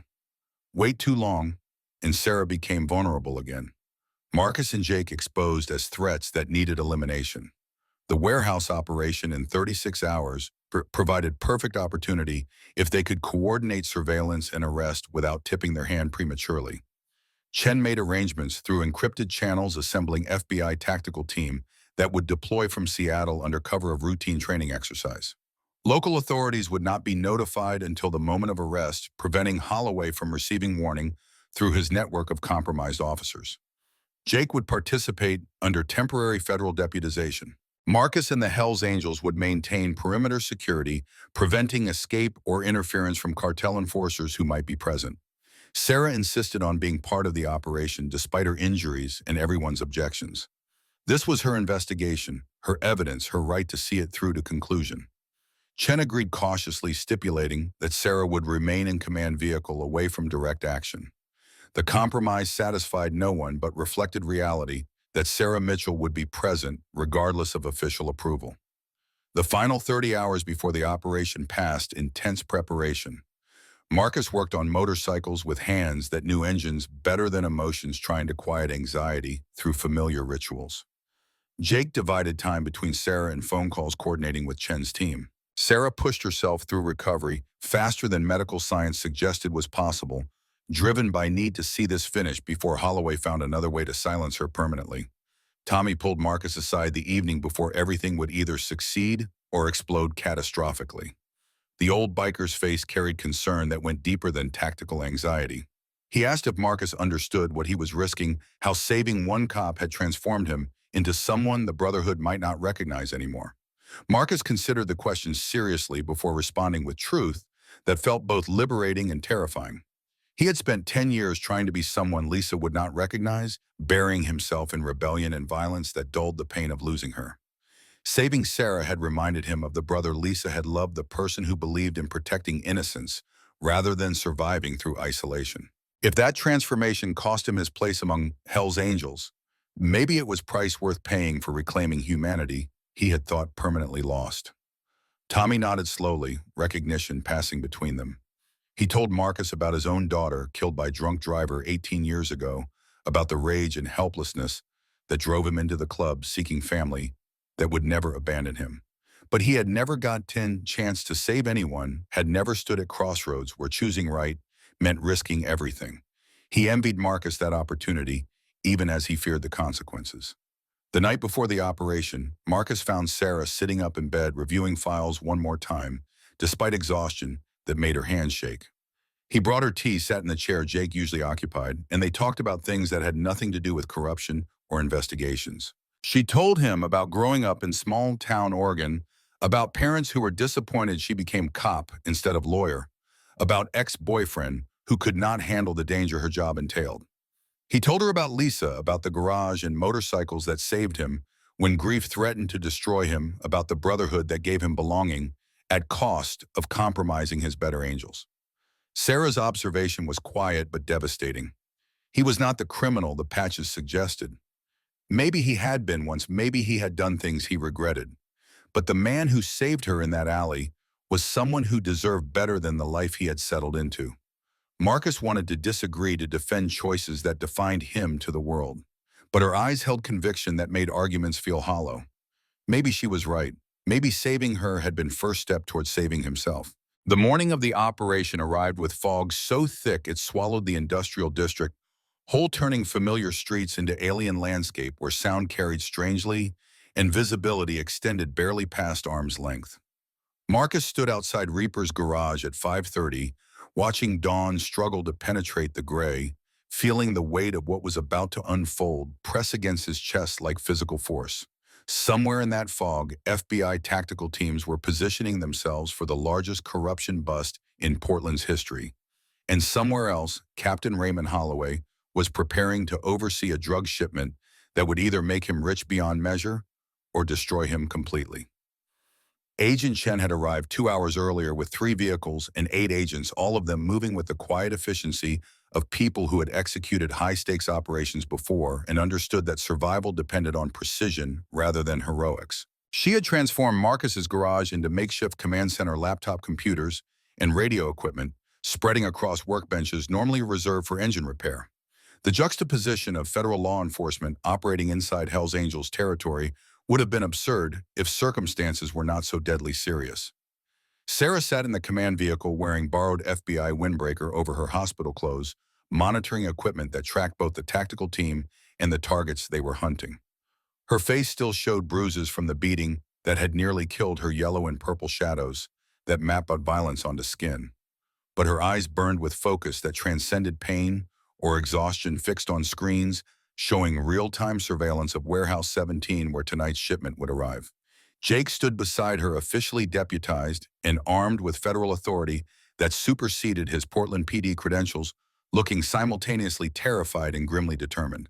Tommy had assembled 15 Hells Angels positioned in a perimeter around the dock area, blocking escape routes while maintaining plausible deniability about their involvement in law enforcement operation. The arrangement satisfied no one but reflected reality that sometimes justice required alliances between groups who had spent decades treating each other as enemies.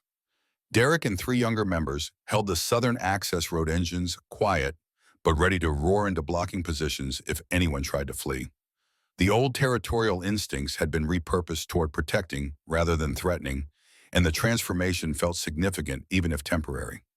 Chen briefed the combined teams one final time, her voice carrying authority that made everyone stand straighter, despite their various backgrounds and jurisdictions. The operation would proceed in 3 phases. First, they would allow the shipment to arrive and begin unloading, establishing clear evidence of trafficking. Second, they would move in simultaneously from 4 directions, cutting off escape, while documenting everything on body cameras that would provide irrefutable proof for prosecution. Third, they would secure the scene and begin arrests, prioritizing Holloway and the cartel representatives before moving to the lower-level participants. The plan was solid, thorough, backed by resources that dwarfed anything local police could muster. But plans only survived until first contact with chaos, and everyone in that garage understood that midnight would bring violence and confusion that no amount of preparation could completely prevent. Marcus caught Sarah's eye across the crowded space and saw his own fear reflected back at him, mixed with resolve that made her injuries irrelevant compared to the determination driving her forward. But before the warehouse operation could proceed, Chen delivered news that changed their immediate priorities. A witness had come forward, someone who could provide testimony linking Holloway directly to Sarah's attempted murder. David Park was 28, former junior officer who had resigned from Portland PD 6 months earlier. After witnessing corruption, he could not report without endangering his family. He possessed recorded phone conversations proving Holloway had ordered Sarah's termination, along with details about 3 other officers who had been killed over the past 5 years for threatening to expose the operation. The problem was that David Park was hiding in a motel outside Portland, terrified and convinced that coming forward would get him and his family murdered before he could testify. Chen needed someone to extract him, to convince him that protection was real and justice was possible. The assignment fell to Marcus and Derek, chosen because they were not cops, and therefore less likely to trigger Park's paranoia about law enforcement complicity in his potential death. Jake wanted to go, but his badge made him liability rather than asset for this particular mission. Marcus and Derek rode in out at 7:15, following GPS coordinates to a motel that looked exactly like every cheap lodging that catered to people hiding from life or law or both. Room 237 sat on the second floor, curtains drawn tight, no vehicle visible in the adjacent parking spaces. They approached with caution, learned from years of surviving in environments where trust was currency more valuable than money knocking. In pattern, Chen had specified to identify themselves as expected visitors rather than threats. The door opened, 6 inches chain still engaged, revealing half of David Park's face. He looked younger than 28, exhaustion and fear aging him in ways that had nothing to do with calendar. His voice came out tight with barely controlled panic. How did he know they were not working for Holloway, that this was not an elaborate trap designed to locate him before killing him and everyone he loved? Marcus understood the paranoia completely, had lived enough years on the wrong side of law to recognize when someone was genuinely terrified versus performing fear for manipulation. The answer Marcus provided was simple and irrefutable. If Holloway wanted him dead, he would already be dead. The captain had resources to find anyone in Portland contacts to make people disappear without investigation. But David Park was still breathing, still hiding, which meant Holloway did not know his location yet. That advantage would not last forever. Coming with them offered protection that running alone could never provide. The logic was cold but effective, cutting through panic to reach the survival instinct underneath. Derek added his own perspective, rough-edged and surprisingly persuasive. They were Hell's Angels, not exactly known for following rules or protecting cops. But dirty cops had been framing the Brotherhood for crimes they did not commit, and that created common cause more powerful than traditional antagonisms. Sometimes enemy of your enemy became temporary ally, and this was one of those times. Park needed to decide whether fear of what might happen outweighed certainty of what would happen if he stayed paralyzed. The decision took 3 minutes of silence, heavy enough to crush. Then the chain rattled free, and David Park emerged carrying a laptop bag and wearing the hollow expression of someone who had accepted that survival required risks greater than hiding. Marcus and Derek flanked him, walking to their motorcycles, hyper-aware of vehicles in the lot and windows overlooking their position. The vulnerability was acute, 3 people completely exposed to anyone watching with intent to kill. They were 50 yards from the bikes when Derek spotted the sedan pulling into the motel parking lot, moving too deliberately to be coincidence. 2 men inside, both wearing sunglasses despite the overcast morning, scanning the second floor like they were searching for specific room number. Marcus's hand moved toward the pistol concealed under his jacket, while his brain calculated angles and distances and how quickly everything could turn into gunfight that would end badly regardless of who survived. Derek moved first, positioning himself between Park and the sedan while pulling his own weapon with practiced speed. His voice carried across the parking lot, loud enough to be heard but controlled enough to avoid sounding panicked. The men needed to identify themselves immediately or things would get complicated. The driver responded by reaching under his jacket in movement that telegraphed hostile intent clearly enough to eliminate ambiguity. Marcus pushed Park toward cover behind a parked truck, while Derek opened fire 3 rounds that shattered the sedan's windshield and sent both occupants diving for protection.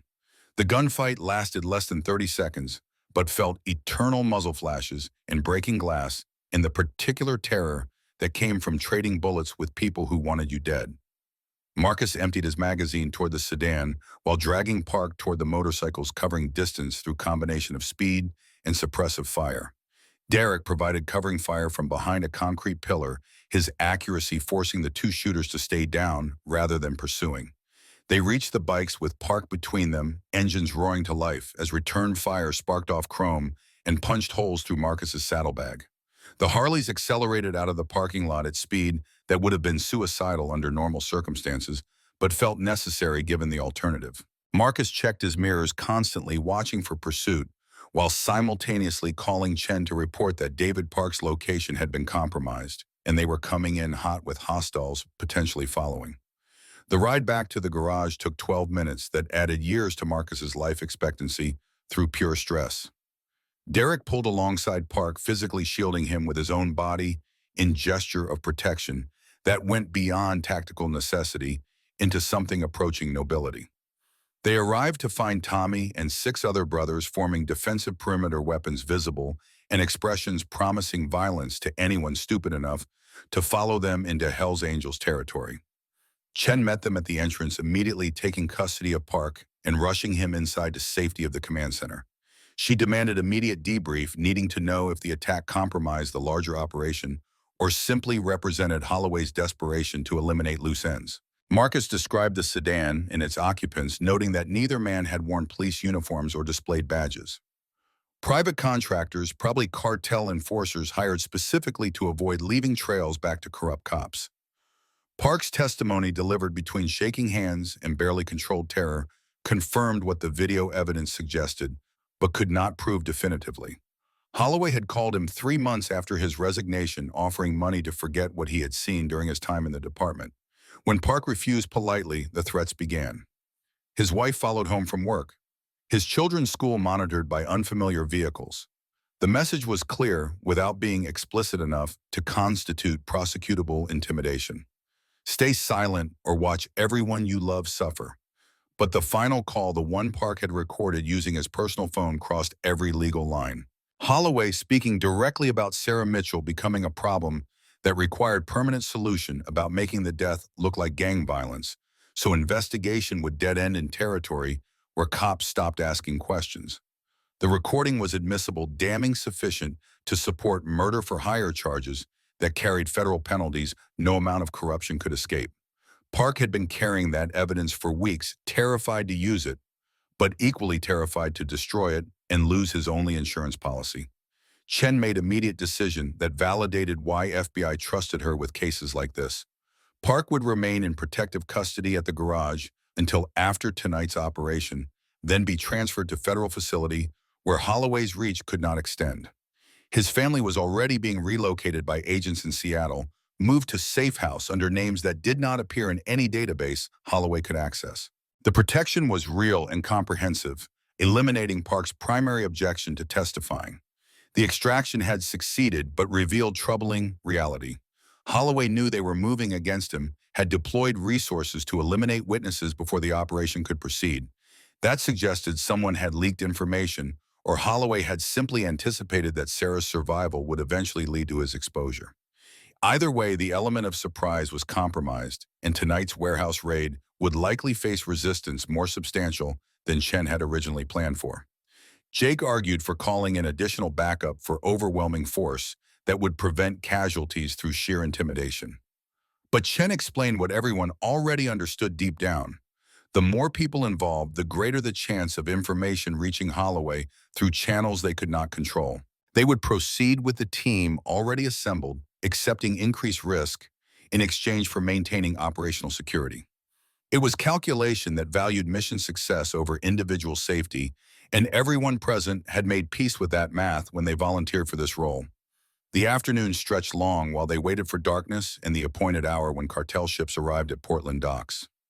Sarah slept fitfully in Marcus's bed, Jake watching over her with devotion that went beyond professional partnership into something that looked like family. Marcus worked on motorcycles with hands that needed occupation to prevent his mind from spiraling into worst-case scenarios that ended with everyone he cared about dead in warehouse that became their tomb. Tommy sat quietly cleaning weapons, the ritual providing same comfort that engine repair offered Marcus. Derek approached Marcus around 4, his face showing residual adrenaline from the morning's gunfight, mixed with something harder to identify.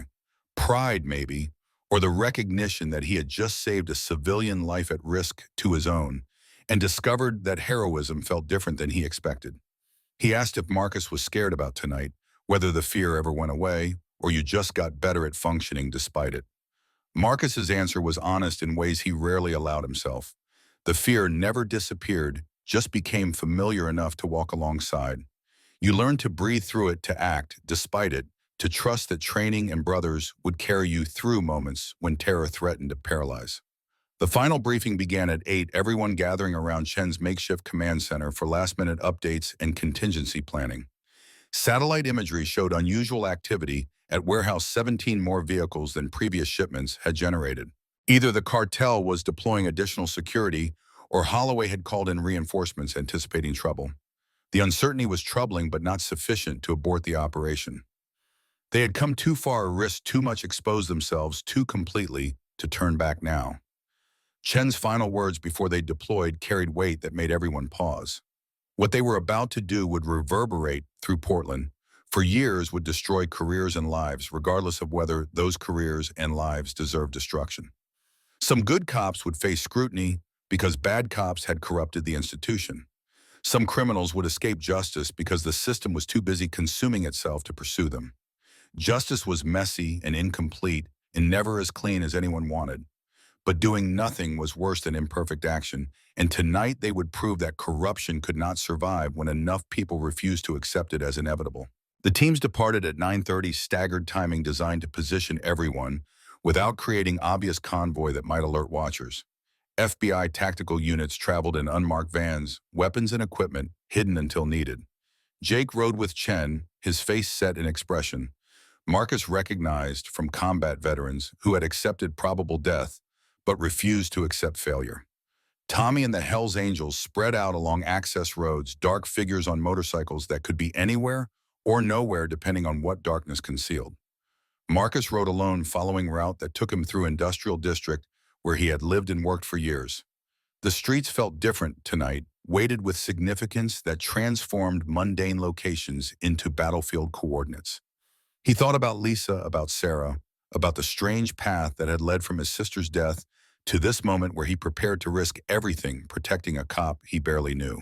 The journey made sense only in retrospect, each choice connecting to the next, until the pattern revealed meaning that was invisible when you lived it day by day. Warehouse 17 sat at the western edge of Portland's commercial docks, massive structure that had been built during the city's maritime peak and slowly declined into partial abandonment. Legitimate businesses still used portions of the building, but large sections sat empty, perfect for activities that required space and privacy, without the scrutiny that came from operating in active facilities. Marcus positioned himself 3 blocks away, engine off, watching through binoculars as vehicles arrived and personnel deployed with military precision that suggested professional operation rather than improvised criminal activity. The container ship appeared at 11:47, massive and dark against darker water, sliding into dock position with practiced ease. Longshoremen, who were probably not actually longshoremen, moved to secure it, their movements efficient but wrong in subtle ways that revealed training focused on combat rather than cargo handling. Marcus counted at least 20 people on the ground, twice the number Chen's intelligence had predicted. The multiplication of forces was concerning but not surprising. Holloway had staked everything on this operation, and he would not allow it to fail without overwhelming response. Chen's voice crackled through the radio earpiece. Marcus wore calm, despite the deteriorating tactical situation. All units were in position. Surveillance confirmed target presence, including Holloway himself, who had just arrived in unmarked vehicle with 2 bodyguards. The plan would proceed as briefed, waiting until drugs were visible and being actively unloaded before initiating arrest sequence. Evidence needed to be irrefutable criminal activity, documented beyond any possibility of legal technicality, allowing escape. Sarah's voice joined the tactical channel, steady despite the obvious strain. She could see everything from the command vehicle feeds, from body cameras and surveillance drones, painting comprehensive picture of the operation in real time. Her presence on comms felt both reassuring and terrifying, reminder of why they were here, mixed with awareness that she remained vulnerable despite distance from immediate action. Marcus found himself praying to gods he did not believe in that she would survive the night, that saving her would ultimately mean something beyond postponing inevitable tragedy. The container doors opened at midnight, exactly revealing wooden crates stacked floor to ceiling in configuration designed to maximize space and minimize inspection vulnerability. Holloway stepped forward, personally inspecting contents with flashlight, while cartel representatives stood nearby, projecting authority backed by assault rifles carried openly. The scene was everything Chen needed for prosecution, clearly illegal activity involving law enforcement corruption at the highest levels. She gave the order to move in, and chaos erupted with devastating speed. FBI tactical teams converged from 4 directions simultaneously, vehicles blocking exits, while agents deployed with weapons raised and commands shouted through bullhorns. Federal law enforcement drop weapons hands visible, compliance mandatory. The script was standard, but the response was anything but. The cartel enforcers opened fire immediately, muzzle flashes lighting the darkness as bullets tore through vehicles and sent agents diving for cover. Whatever hope existed for bloodless arrest evaporated in seconds of sustained automatic weapons fire. Marcus accelerated toward the warehouse against orders, unable to maintain distance while friends were pinned down. Derek appeared beside him, then Tommy, then six more brothers on motorcycles that became cavalry charge into modern gunfight. They scattered through the kill zone, drawing fire and creating confusion that allowed FBI teams to reposition and return fire with superior training, if not superior numbers. The Hells Angels were not soldiers or police, but they understood violence and they refused to abandon allies regardless of badges or complicated history. Jake emerged from cover near the main warehouse entrance, moving toward Holloway with single-minded determination that ignored the bullets cutting the air around him. Marcus saw the trajectory and understood immediately that Jake intended to take Holloway alive, to ensure the captain survived to face justice rather than dying in a way that might generate sympathy or conspiracy theories. The commitment was admirable and potentially suicidal, requiring someone to provide covering fire that would draw attention away from Jake's approach. Marcus positioned his motorcycle between Jake and the heaviest concentration of cartel shooters, dismounting and using the Harley as improvised barricade. His pistol felt inadequate against assault rifles, but accuracy mattered more than firepower at these ranges. He fired carefully, forcing opponents into cover rather than trying to kill them, buying seconds that Jake used to close distance on Holloway. Derek joined Marcus's position, his rifle providing heavier suppression that drove cartel enforcers back toward the container ship, where FBI agents were systematically cutting off escape routes. The battle lasted 8 minutes that contained lifetimes of fear and violence and desperate action. 3 FBI agents went down with injuries that looked serious, but not immediately fatal. 2 cartel enforcers died outright, bodies sprawling in positions that demonstrated the finality of bullets finding flesh. Derek took a round through his shoulder, spinning him around, but not stopping his return fire, the young Hells Angel proving toughness that transcended physical pain. And through it all, Jake closed on Holloway with determination that looked supernatural, covering ground while bullets sparked off concrete around him. Holloway ran when he finally registered the threat, abandoning his bodyguards and sprinting toward the warehouse interior. Jake pursued through doorway that led into darkness, broken only by emergency lighting, the chase disappearing from external surveillance that could not penetrate the building's interior. Marcus abandoned his position and followed, unable to let Jake face Holloway alone in an environment that favored ambush over honest confrontation. Tommy shouted something about staying in position, but Marcus was already gone, running through doors that might lead to arrests or executions depending on how the next few minutes unfolded. The warehouse interior was a maze of containers and equipment, shadows deep enough to hide bodies and sounds distorted by metal surfaces that reflected and magnified everything. Marcus moved carefully, weapon raised, listening for footsteps or breathing or any indication of where Holloway had gone. Jake appeared from behind a forklift, his face streaked with sweat and determination that bordered on obsession. Together, they advanced deeper into the building, understanding that Holloway was armed and cornered and therefore infinitely dangerous. They found him on the roof access stairs, climbing toward open air, impossible escape route via adjacent buildings. Jake called out for him to stop, to surrender before people died unnecessarily. Holloway's response came in form of gunshots that forced them into cover, bullets ricocheting off metal railings in shower of sparks. The captain was not interested in surrender or negotiation, had committed too completely to his corruption to imagine outcome besides death or freedom. Marcus flanked left while Jake maintained frontal pressure. Classic tactical movement designed to create crossfire that eliminated escape options. They emerged onto the roof simultaneously, catching Holloway at the edge, where he stood contemplating jump to the next building 40 feet away. The gap was survivable with luck and commitment, but failure meant 4-story fall onto concrete that would end any escape attempt permanently. Jake's voice carried across the roof space with authority that transcended circumstances. This was over, finished, concluded, regardless of what happened next. The corruption network was documented, other arrests were proceeding, testimony would bury everyone involved. Holloway could survive to face trial or die trying to escape, but the outcome was inevitable either way. Choosing how the story ended was the only power remaining to him. Holloway turned to face them, weapon still in hand, but pointed at the ground rather than ready to fire. His expression showed exhaustion and rage, and something that might have been relief that the performance was finally ending. He spoke about justifications and necessities, about police pay being insufficient to support families, and retirement, about system that created conditions where corruption became survival strategy rather than moral failure. The words rang hollow but revealed truth that Jake and Marcus both recognized. Holloway had not started as Monster had become one through series of compromises that each seemed reasonable until the accumulated weight transformed him into something unrecognizable. But understanding corruption's origins did not forgive its consequences. Sarah Mitchell had nearly died because Holloway chose money over duty. 3 other officers had been murdered to protect his operation. Thousands of lives had been destroyed by drugs flowing through Portland under police protection. The math was clear, and the debt was unpayable, except through accountability that Holloway had spent years avoiding. The captain raised his weapon slowly, not pointing it at Jake or Marcus, but toward his own head in gesture that communicated intention more clearly than words. Jake surged forward, screaming for him to stop, desperately trying to prevent suicide that would rob them of testimony and create martyr narrative around corrupt cop. But Marcus understood something Jake did not yet realize. Holloway was not committing suicide. He was forcing Jake to make impossible choice to either shoot a man who was not threatening anyone or let him escape through death that avoided justice.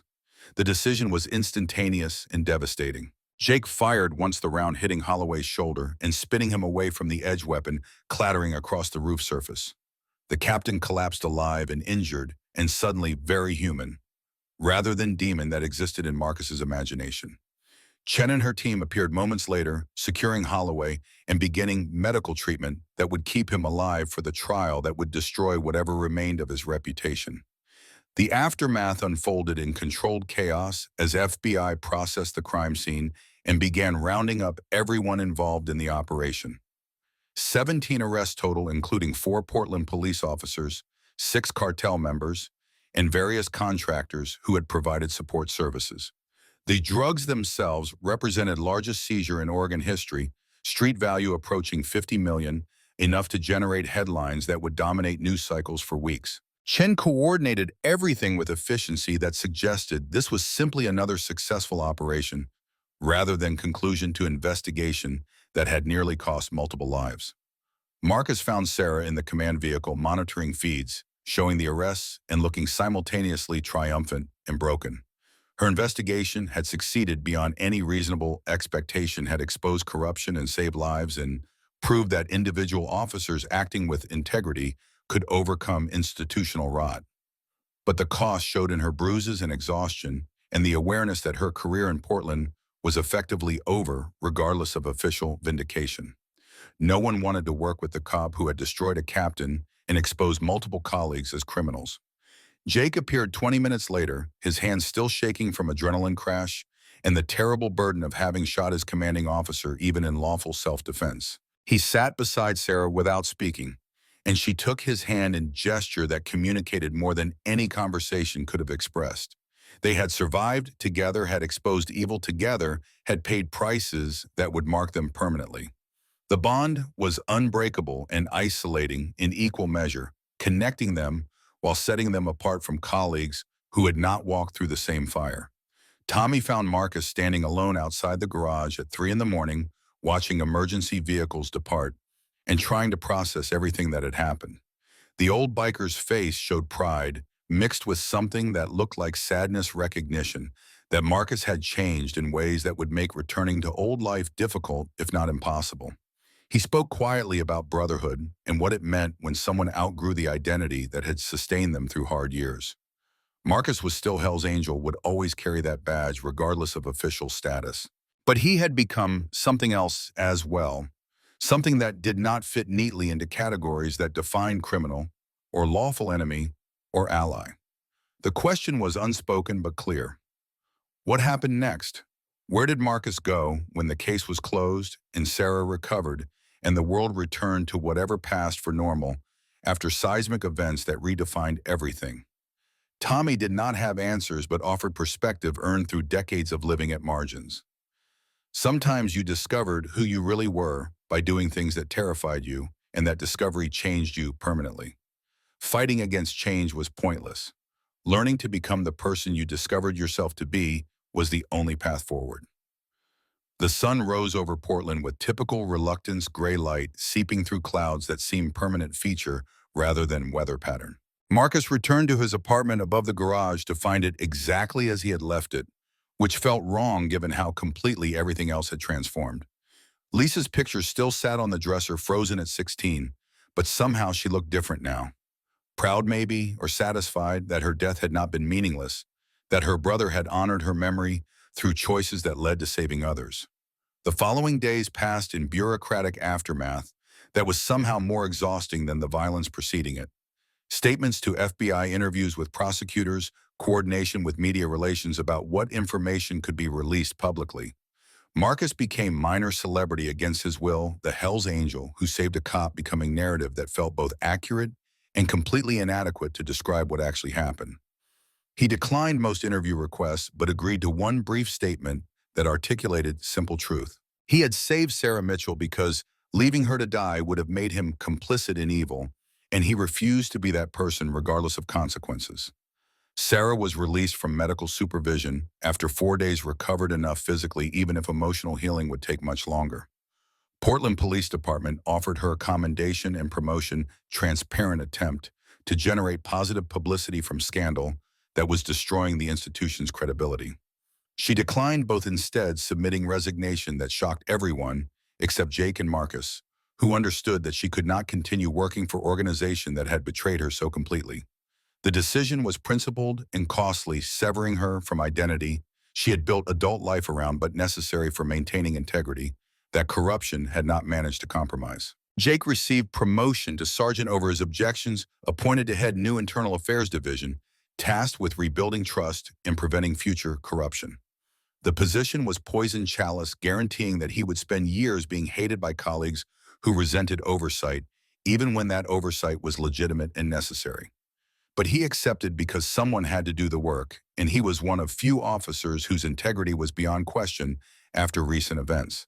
His first official act was recommending Hells Angels be removed from organized crime watch list for Portland region, citing their assistance during the warehouse operation as evidence that the club could be community partners rather than perpetual adversaries. The relationship between Marcus and Sarah evolved slowly, cautiously, neither of them quite certain what form it should take.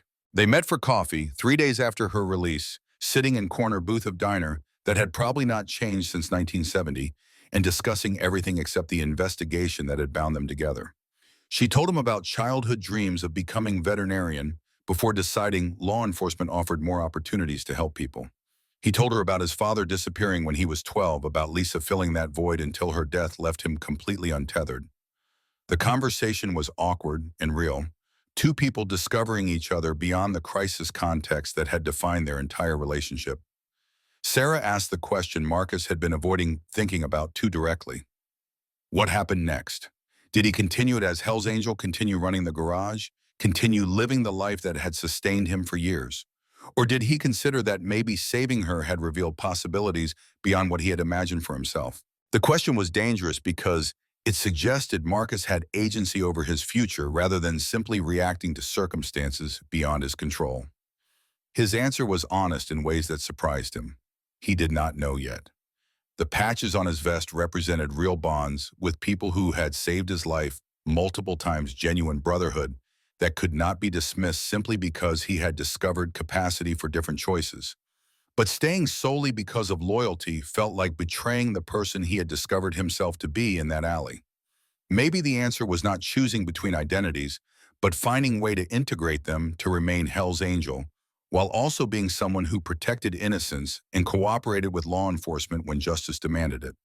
Sarah reached across the table and took his hand, the contact electric and comfortable simultaneously. She told him something she had been thinking about since waking in his apartment, surrounded by Hell's Angels who were protecting her despite decades of antagonism. Sometimes the bravest thing anyone could do was save someone they were supposed to hate, and that act of courage revealed truth about human nature that transcended labels or boundaries or comfortable categories. Marcus had done that for Roker, and in doing so, he had saved himself as well, even if he did not recognize it yet. The official ceremony took place 6 weeks after the warehouse operation Portland Police Department hosting public event to honor everyone involved in exposing the corruption network. Marcus attended reluctantly wearing his leather vest despite advice that civilian clothes might create better optics. He refused to hide who he was to make others more comfortable, and the patches on his back were part of his truth, even if that truth made some people nervous. Tommy and Derek attended as well, brotherhoods supporting their own, even in an environment that historically treated them as enemies rather than guests. Captain Raymond Holloway was not present, being held in federal facility awaiting trial on charges that would guarantee life imprisonment if convicted. 6 other officers faced similar fates, their careers and reputations destroyed beyond any possibility of rehabilitation.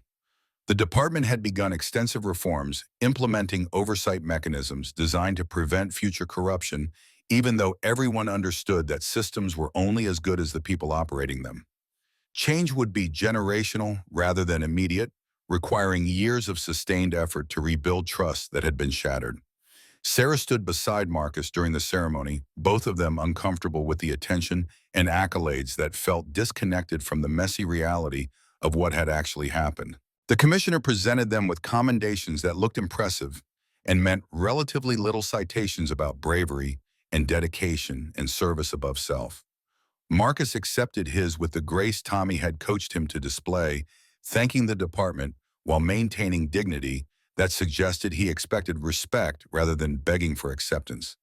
But the moment that mattered, it came after the official ceremony ended, when young officer approached Marcus hesitantly and thanked him for showing that doing the right thing was possible, even when it cost everything.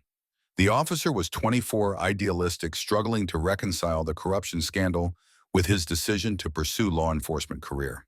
Marcus's example had reminded him that individuals could maintain integrity, regardless of institutional failure, that personal character mattered more than organizational culture. The gratitude was genuine and vulnerable, coming from someone who needed heroes even if Marcus did not feel heroic. The conversation lingered with Marcus for days afterward, forcing him to reconsider his assumption that saving Sarah had been an isolated incident rather than defining choice with lasting implications. Maybe heroism was not about grand gestures, but about choosing humanity repeatedly, day after day, in moments small and large. Maybe redemption was not single act, but sustained commitment to becoming a better version of yourself, despite how difficult that transformation felt. 6 months after the operation, Marcus stood in cemetery where Lisa had been buried 10 years earlier. He had not visited in years, guilt and grief making the journey feel impossible. But Sarah had suggested that maybe it was time, that maybe he needed to tell his sister about the man he had become and the choices he had made in her name. The visit felt necessary even as it terrified him in ways that gunfights and arrests could not. Sarah came with him, standing slightly apart to give him privacy, but close enough that her presence provided support. Marcus knelt beside the gravestone and spoke quietly, telling Lisa about the cop he had saved, about the corruption he had helped expose, about the relationships he had built with people he was supposed to treat as enemies. He told her that he hoped she would be proud that his choices honored her memory, even if the path had been complicated and messy, and nothing like what either of them had imagined. The words felt inadequate but necessary: confession and promise and closure all mixed together. When Marcus finished, Sarah stepped forward and placed flowers on the grave, her gesture acknowledging Lisa's role in everything that had followed. She spoke briefly, thanking Lisa for making Marcus the kind of person who could not leave someone to die alone, whose first instinct was protection rather than self-preservation. The sister Marcus had lost had shaped the man who saved her, and that debt deserved recognition. They left the cemetery in Marcus's truck, the Harley temporarily retired in favor of vehicle with passenger seat and functioning heater. The drive back to Portland was quiet, both of them processing emotions too complex for easy conversation. But eventually Sarah asked the question that had been hovering unspoken for months. Where did they go from here? What were they to each other beyond survivor and savior, beyond cop and criminal turned ally? Marcus's answer was tentative but honest. He wanted to know her, wanted to understand the person beneath the badge and the investigation and the near-death experience. He wanted coffee and dinner and conversations about normal things that had nothing to do with corruption or violence. He wanted to see if the connection forged in crisis could survive and grow in calmer circumstances. It was not declaration of love or commitment to future, but it was acknowledgement that something real existed between them and deserved exploration. Sarah's smile was the first genuinely relaxed expression Marcus had seen on her face since the night he found her bleeding in that alley. She agreed immediately, admitting that she had been hoping he would say something like that, but had been too afraid of rejection to raise the topic herself. They were complicated people from incompatible worlds who had found common ground through shared trauma and mutual respect. Maybe that was enough foundation to build something lasting. Maybe it would fall apart under the weight of their respective baggage, but they would never know without trying. The garage underwent transformation over the following months as Marcus expanded his business to include youth training program. At-risk teenagers learned mechanical skills while also absorbing lessons about integrity and making choices that serve communities rather than destroying them. Derek became lead instructor, discovering that teaching brought satisfaction that criminal enterprise never had.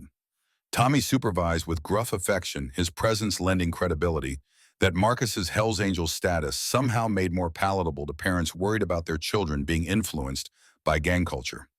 Jake stopped by regularly, his sergeant position requiring him to maintain relationships with community leaders, including the biker club that had helped save his partner and expose corruption.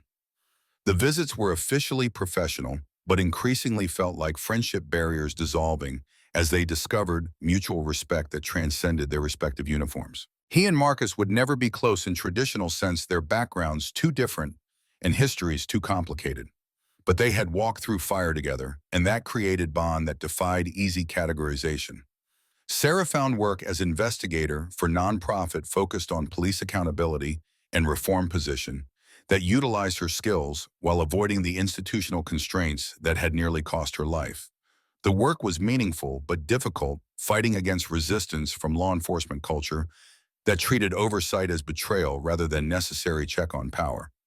But she persisted with determination Marcus recognized and admired, refusing to compromise principles even when doing so would have been easier and more profitable. Their relationship developed with glacial patience, neither of them rushing toward commitment that might not survive the scrutiny they both applied to everything. They had coffee weekly dinner, occasionally conversations that lasted hours without either of them noticing time passing. Marcus met Sarah's family, enduring her parents' obvious discomfort with his tattoos and Hells Angels affiliation, while trying to project respectability he did not quite feel. Sarah attended club meetings as Marcus's guest, the first cop ever invited into Hells Angels space as ally rather than adversary, her presence challenging everyone to reconsider assumptions about who deserved trust and protection. The turning point came on anniversary of the night Marcus found her dying date, neither of them had mentioned, but both were acutely aware of. Sarah showed up at the garage unannounced, finding Marcus working on engine that had defeated him for 3 days. She watched him for several minutes before speaking, her voice carrying emotion she usually kept carefully controlled. She wanted him to know that he had not just saved her life that night. He had reminded her why she became cop in first place, why protecting innocence mattered more than career advancement or institutional loyalty.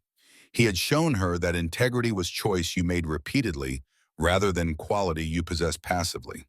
Marcus set down his tools and turned to face her, fully grease, staining his hands and forearms, aware that he looked exactly like what he was: a mechanic, a biker, a man who had lived hard and carried scars both visible and hidden. But Sarah looked at him without flinching, without trying to see past the exterior to some sanitized version underneath.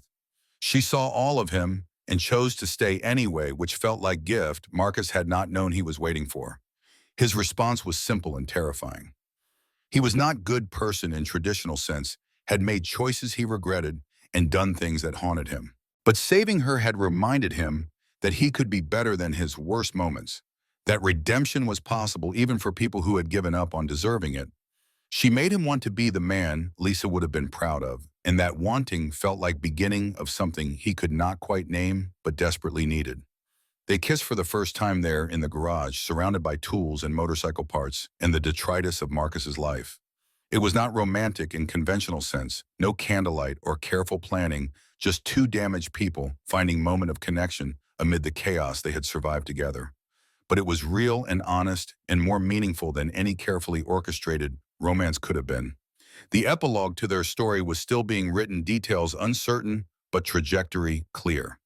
Marcus continued running Reaper's Garage while gradually reducing his involvement in Hell's Angels activities that crossed lines he was no longer willing to cross.